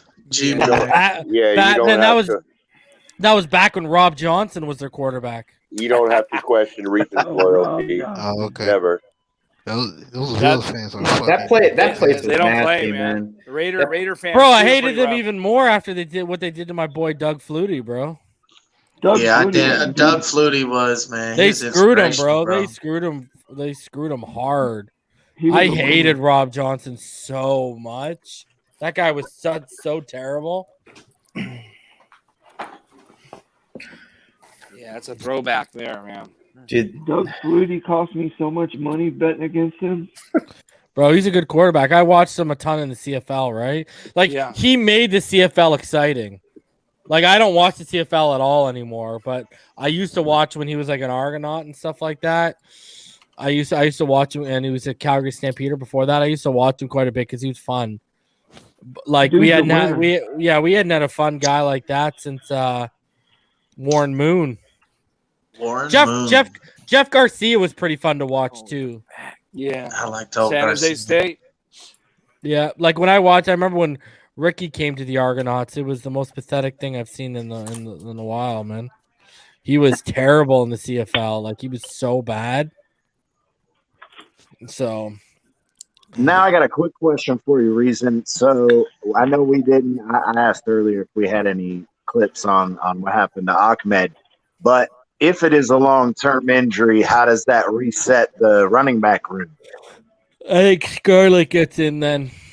Yeah, I mean he's what, maybe third or fourth, something like that on the depth chart. Yeah, I think it would be Gaskin, Ahmed, Brown. No Ahmed if it was long term. Well, I'm talking about the depth chart right now, right now, hurt. And then you probably have Dokes and Scarlett back there. But if Ahmed's down, then yeah, just take him out and move the other guys up. All depends. It couldn't have been season ending if he was on the bike for a little bit. No, but it didn't look good. It's a setback. Yeah, when you said non-contact though, that makes me think it could be a pull or a tear or something. Yeah. Mm-hmm. I mean, it could just be I mean, hopefully it's not that bad, but it could be just like a sprain or something. So, if he was biking on it right afterward, it ain't that bad. I don't even think it's a sprain if he was biking with it. I don't know, man. These dudes do some crazy things. Well, I don't think it'd be a tear either if he was biking. Yeah, I mean, I think it was probably just a pull. Something pulled on it or something. Somebody rolled on it, something like that. No, it couldn't have been rolled on. It was non-contact. Yeah. I don't know because it's also hard. Was it a knee that buckled? Was it did he roll his ankle? That's where it was like ankle. I think they said, right. One of the reports. Yeah, it almost looked like he was playing on turf. And speaking about non-Dolphins, Devontae Smith, I heard, decided to get hurt today. No, he got hurt. That was yesterday, I thought. Yeah, it was either yesterday or Saturday. Yeah, Saturday. What happened? Somebody said MCL, and then I heard something else. He sprained his MCL. Yeah, it'd be Saturday. Today's Monday. Okay. Well, I hope he ends up okay, man. Because they need to put him on IR for a little bit. Dude, all I know is no Carson Wentz, baby. No Carson Wentz week 4. That's Watch that's Jacob tragic. Eason actually come out and ball though. Hey, but that's going to be there goes that conditional number 2 going to a number 1. Yeah. Hopefully not. Hopefully not. Because they said 5 to 12 weeks. Yeah. Mm-hmm. Yeah, he should miss the game against the Dolphins. 5 But to 12. hey, Yeah, they're removing a bone from his foot. So that's realistically really 2 months, at least 7 weeks. Wow. Yeah, that dude's been plagued. What's crazy is he only needs to play he only needs to play 70% of the snaps and make the playoffs. It's true. Yeah, it's a good team. Yeah, Still a good we'll team. see. I mean, they have some really good defense. Great O-line. Great run game with a great O-line. Solid defense. Good defense. Bro, and Jacob's go. I know a lot of you haven't even watched them. Jacob Eason has a fucking cannon attached to his arm. Yeah. Well, hopefully he doesn't ball out when we're playing him. So if he's the starter. Hey, whoever is scouting for Indianapolis's O lineman, we need to hire them. Yes. Well, that's the whole thing. We got what's his face right now in the front office. What the hell is his name? McKenzie. Yeah, was it? Reggie McKenzie or Marvin Allen? Reggie McKenzie or Bruce Allen? It was Marvin Allen. It was Marvin Allen, excuse me. Reggie McKenzie was Batman. Helped put together some of those offensive line pieces in Orlando, in Las Vegas. Mm-hmm. So I don't know. When he was the general manager from 2012 to 2018, they drafted a lot of those studs that ended up playing on the offensive line, man. Yeah. Mm-hmm. And in like Colts, they betrayed, Andrew Luck. They had shitty O lines, and then they changed their GM out and committed to the O line, built a great O line, Quentin Nelson and all that. But that was, then Andrew Luck retired anyway. So yeah, so it's almost like a philosophy too. You know what I mean? How much money? What do you want to do with the O line? I don't know. Well, McKenzie got hired in 2019. Yeah, he came in. Him and Marvin Allen came in with on the teardown. Dude, when we were before we officially named Chris Greer the GM, I wanted us to hire Ed Dodds, the assistant general manager in Indianapolis. He's been doing all their drafting. That whole offensive line, Dodds drafted. Did a good job. Yeah, hell of a job. He's considered one of the best scouting executives in the NFL. I would love that here. Yeah. That's who I wanted, man. So. I'm gonna go take my medicine and try and get some sleep. Todd, how did you get COVID a second time, bro? Yeah, man. Last time I tested negative for it. Sucks. Wow. This time I tested positive. So it's less, right? It's less intense, you'd say? I don't know, man. I'm feeling like hell right now. Well, are you vaccinated, Todd? No, I didn't. I was Well, I hope you feel better, dude. bro. Yeah, that's man. Better, bro. Shit's no joke. Take care. Hydrate. Make sure you hydrate. Trust me. I'm taking a lot of that stuff. I'm taking vitamin C, zinc, and magnesium. Zinc and D, yeah. He knows all about it. He knows all about it. I bet. Have some soup with a lot of fresh garlic in there. It really helps clear out the system. Go get a Watson massage in the booty hole. Yes. See, I was waiting for this. I seen that interview. We're not talking about porn, Pyro. Settle down. No. The part that kills me is I have to be out of work. I don't want to talk about that. 10 days. 10 days they have me on quarantine. Damn, I'm like, Well, go lay down, man. Get some rest. Appreciate you in the being comments here. earlier, Take you care, said man. you were dealing with congestion. Hey, if you want to do essential oils in the bath with a hot shower, that'll definitely help. I got Vicks Vapor Rub. Put a motherfucking IV in. I just got done doing that Nah, crap. man, No more get of some that. incense. Get some incense. Incense? What the fuck? What is this? I don't want to know where he's going with this. Incense. Neither do I. Get out of here. I'm Get just out of here. Go get your rest, man. Hey, Take talk care to y'all of later, man. God. Been Take fun. it easy, you know. I was finna tell you get some mint tea, cause that'll clear you up. But anyways, Pyro. Man, that Gailey No, thing's Mind always in the gutter. Just so I know you're a Patreon and I haven't modded you yet, so there you go. I modded you. Bro, it's really worse than that. Pyro hears booty play and he gets all excited. And the first time he starts really actually the starting reason why I say I'm talking. excited to talk about it is because No, let's not talk about do you it. think that will impact? No, I'm real serious right now. Do you honestly think they'll impact the Watson trade or with the two? You know, would that be more of a turnoff for the front office? Well, No, he's got booty pleasure. Whatever. I think Who it's. I cares? think I'm just yeah, saying, that's bro. This just dude's a freak, bro. I don't think they care about that, bro. It's all about Tua's Yeah. play. Yeah, forget it. Golly. Look, man. I don't think they're. look, I don't think they're yes, caring about what goes let's in and out of his enjoy- booty, bro. Let's enjoy the fact. That's freaky Chris. What are we Yes, talking please. Let's enjoy the fact that the Watson trade stuff is not a thing right now, and let's not talk about it. And then Let's that's when not they hit talk you with about it. That's when they hit Every you with the time trade. we sit back and relax, and we're like, "Oh, Tua, Yeah, but that, Tua, dude, here that comes has- the Watson bullshit." That has Yeah. nothing to do with it. Like that's not gonna move the needle at all, right? Like But that was also before. I know. That was It also moved- yeah, it moved before. Pyro's needle. All that Watson talk was before training It is a camp move in thing. started, and they got their hands on him. Why are you like Rhino? Why are you clumping?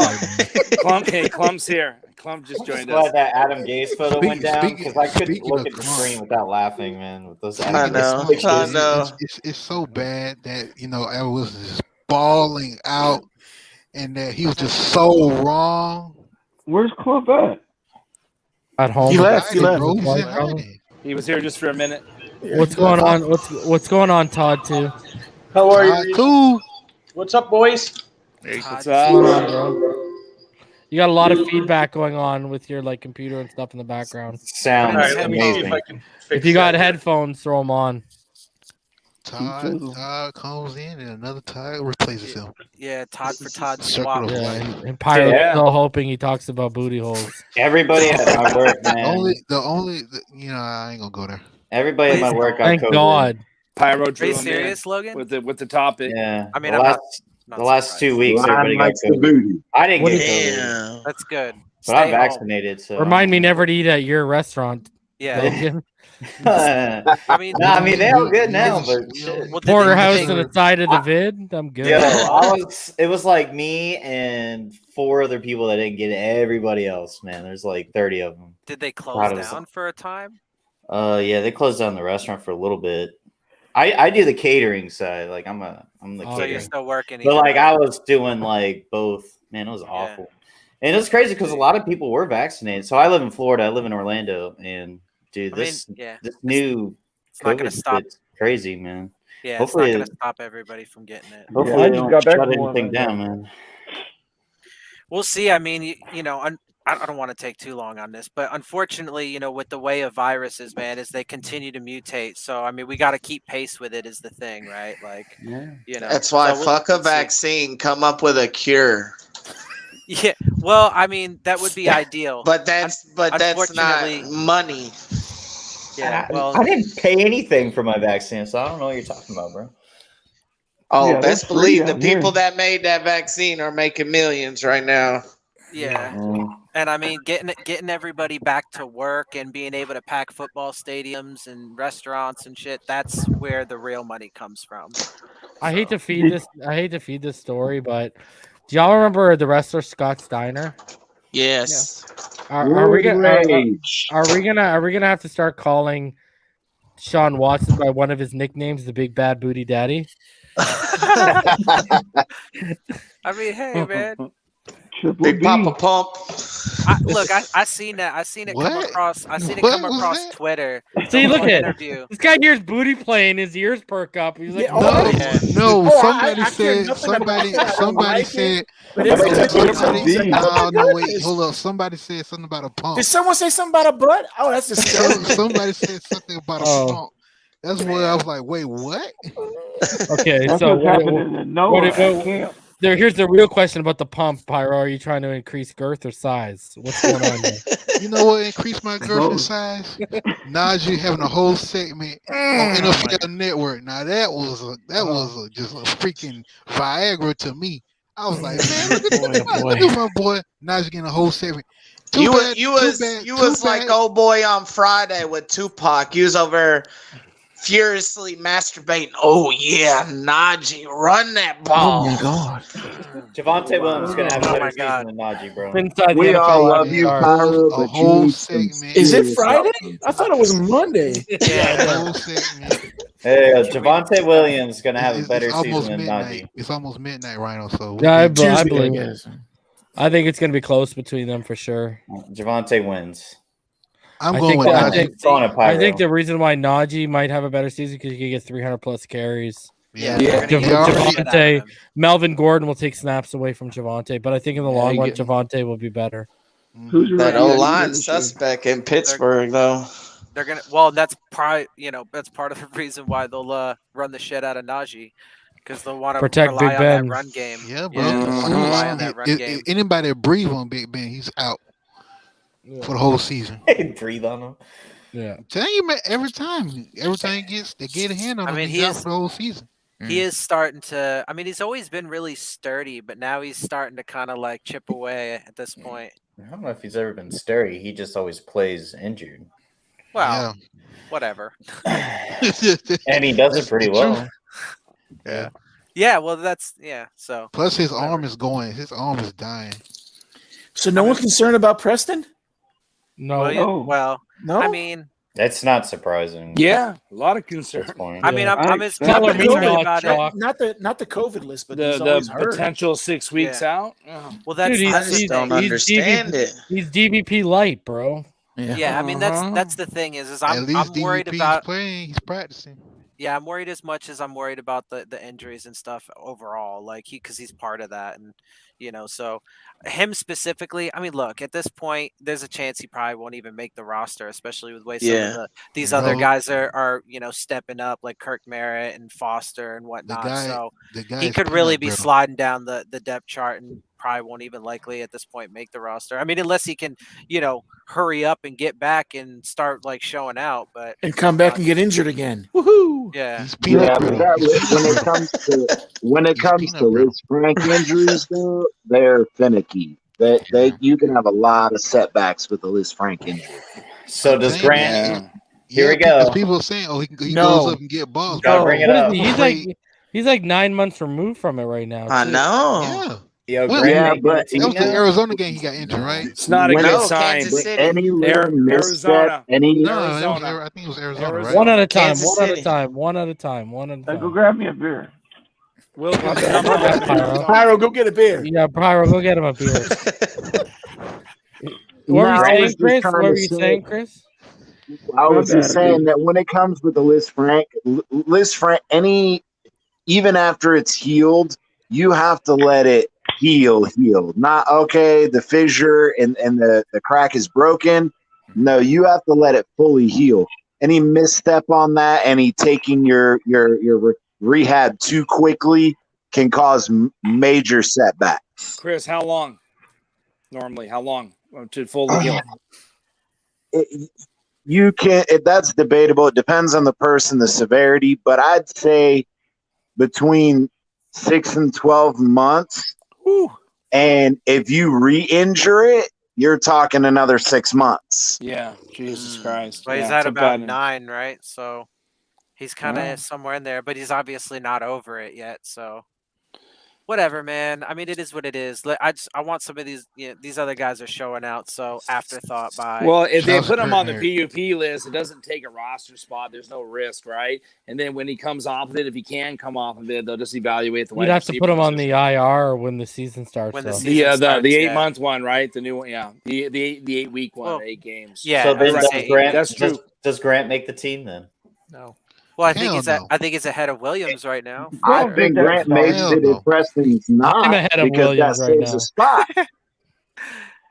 Hell no. Grant's gonna make the team. We'll see. I think Robert Foster sneaks in. There you go. He's the other possession guy. Bro, if Grant makes for the money, he should. But I just bring it up.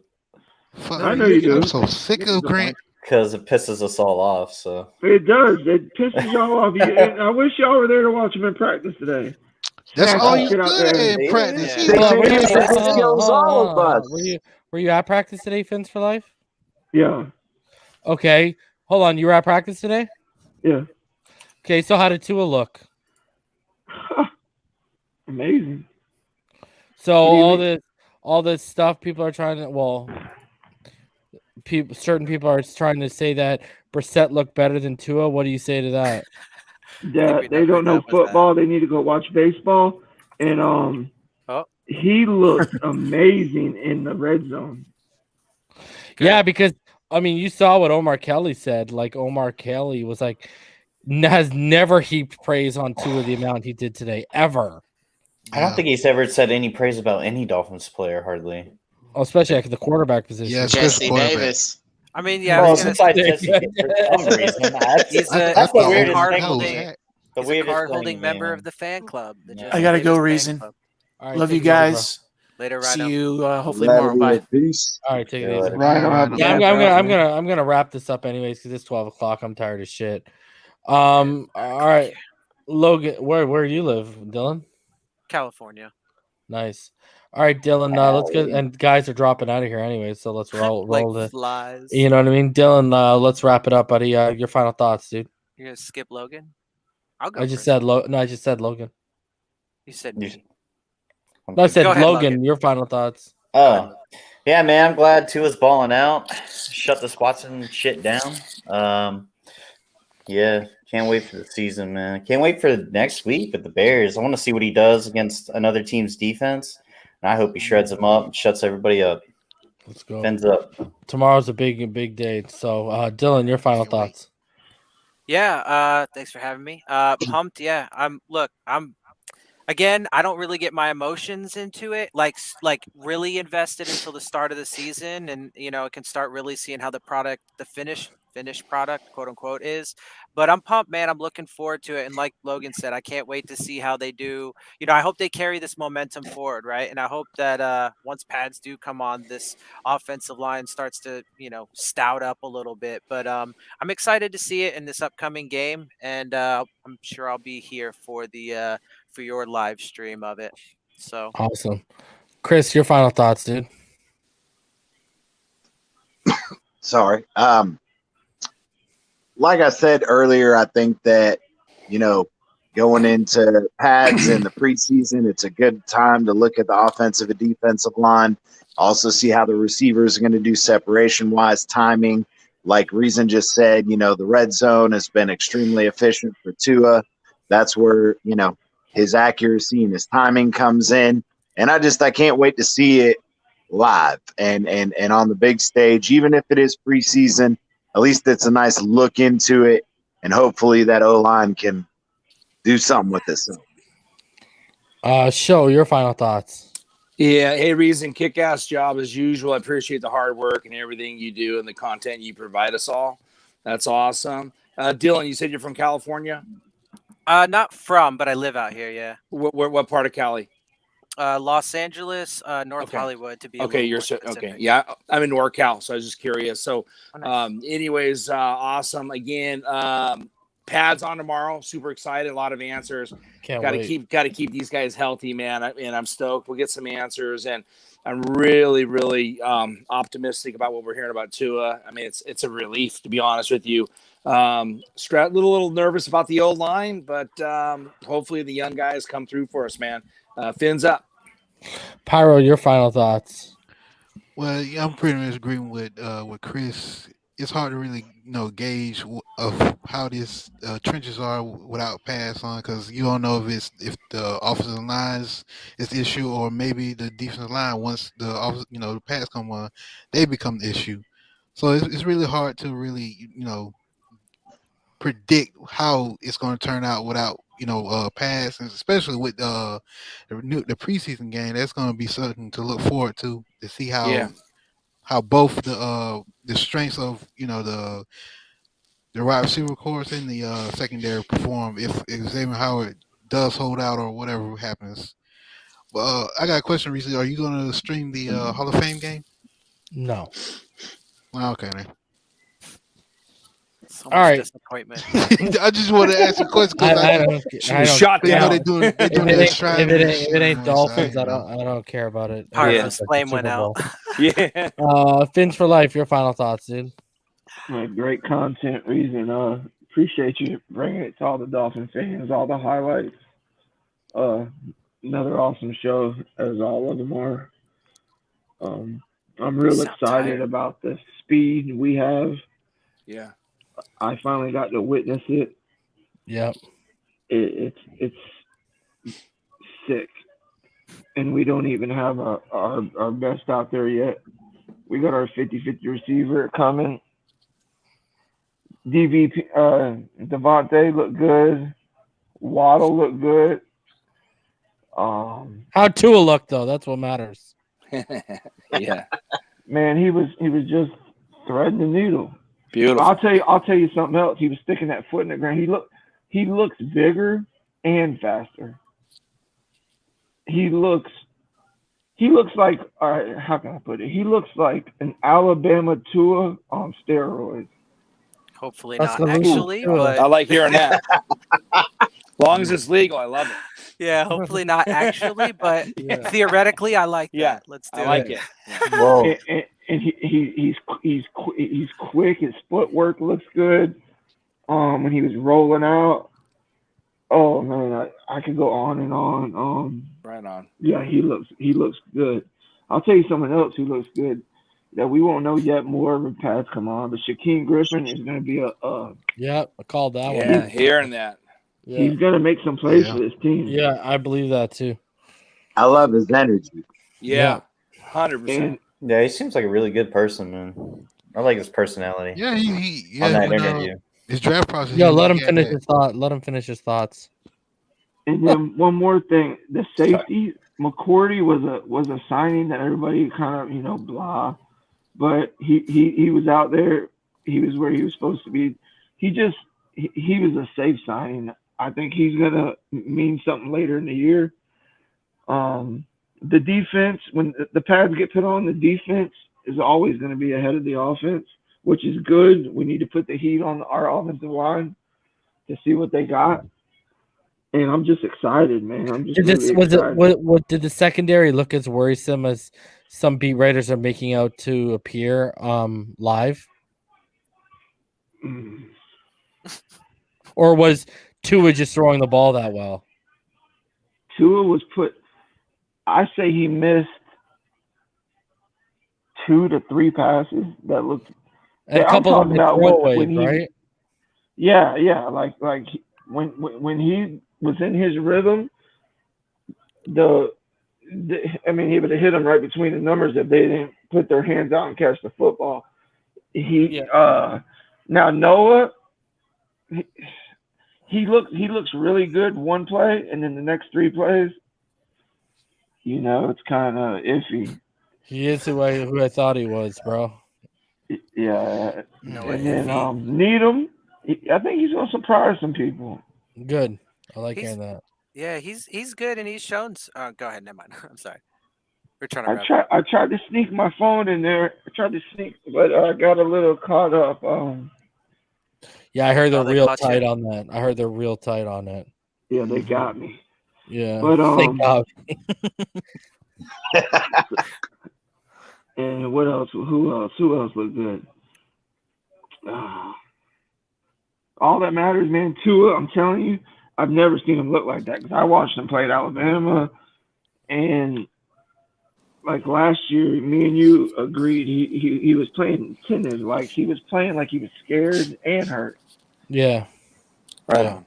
It's amazing the way he looks, and when they do play their first whenever he gets his action, where it gets on Sports Center, and everybody starts praising him. Like I was on somebody's channel earlier, and I don't know who he is, some bald-headed dude. And oh shit, is that Todd? Not Todd or Larry? Yeah, some dude. I don't know what he's talking about, but he was talking about Tua got 7 seconds to step around, and then he got to throw the ball, and I don't really look at it like that. No, it was nothing like that, man. Tua was balling, and Albert Wilson is just on a different level. I've never seen him look like that. I think the year off helped him incredibly. Yeah. I'm just trying to give y'all as much as I can. Remember, because I was feeling pretty good. Other than that, I just hope my number one worry is Dieter. Yeah, how'd he look? How'd they look? The offensive line. They look good. Actually, he looked a lot quicker, and he looked a lot quicker than Skura, and he got a lot of reps. I don't know, but that don't, like I said, that don't mean nothing to the pads get on. Yeah, the worrisome thing I've heard is the pads aren't on, and Skura's been on his back a lot. So yeah, when you got a 6'6" man across from you, it's a little bit different. Yeah. All right. But here's the deal, guys. I'll be back tomorrow night. I'll be back around 8 instead of the usual 10 that I did tonight. So the pads come on tomorrow. We'll have highlights. We'll recap everything, and we'll do the same thing over and over again. So I'll see y'all tomorrow at 8 p.m. Until then, stay happy, healthy, safe, and blessed. Get some sleep. Fins up. Fins up, guys. Great job.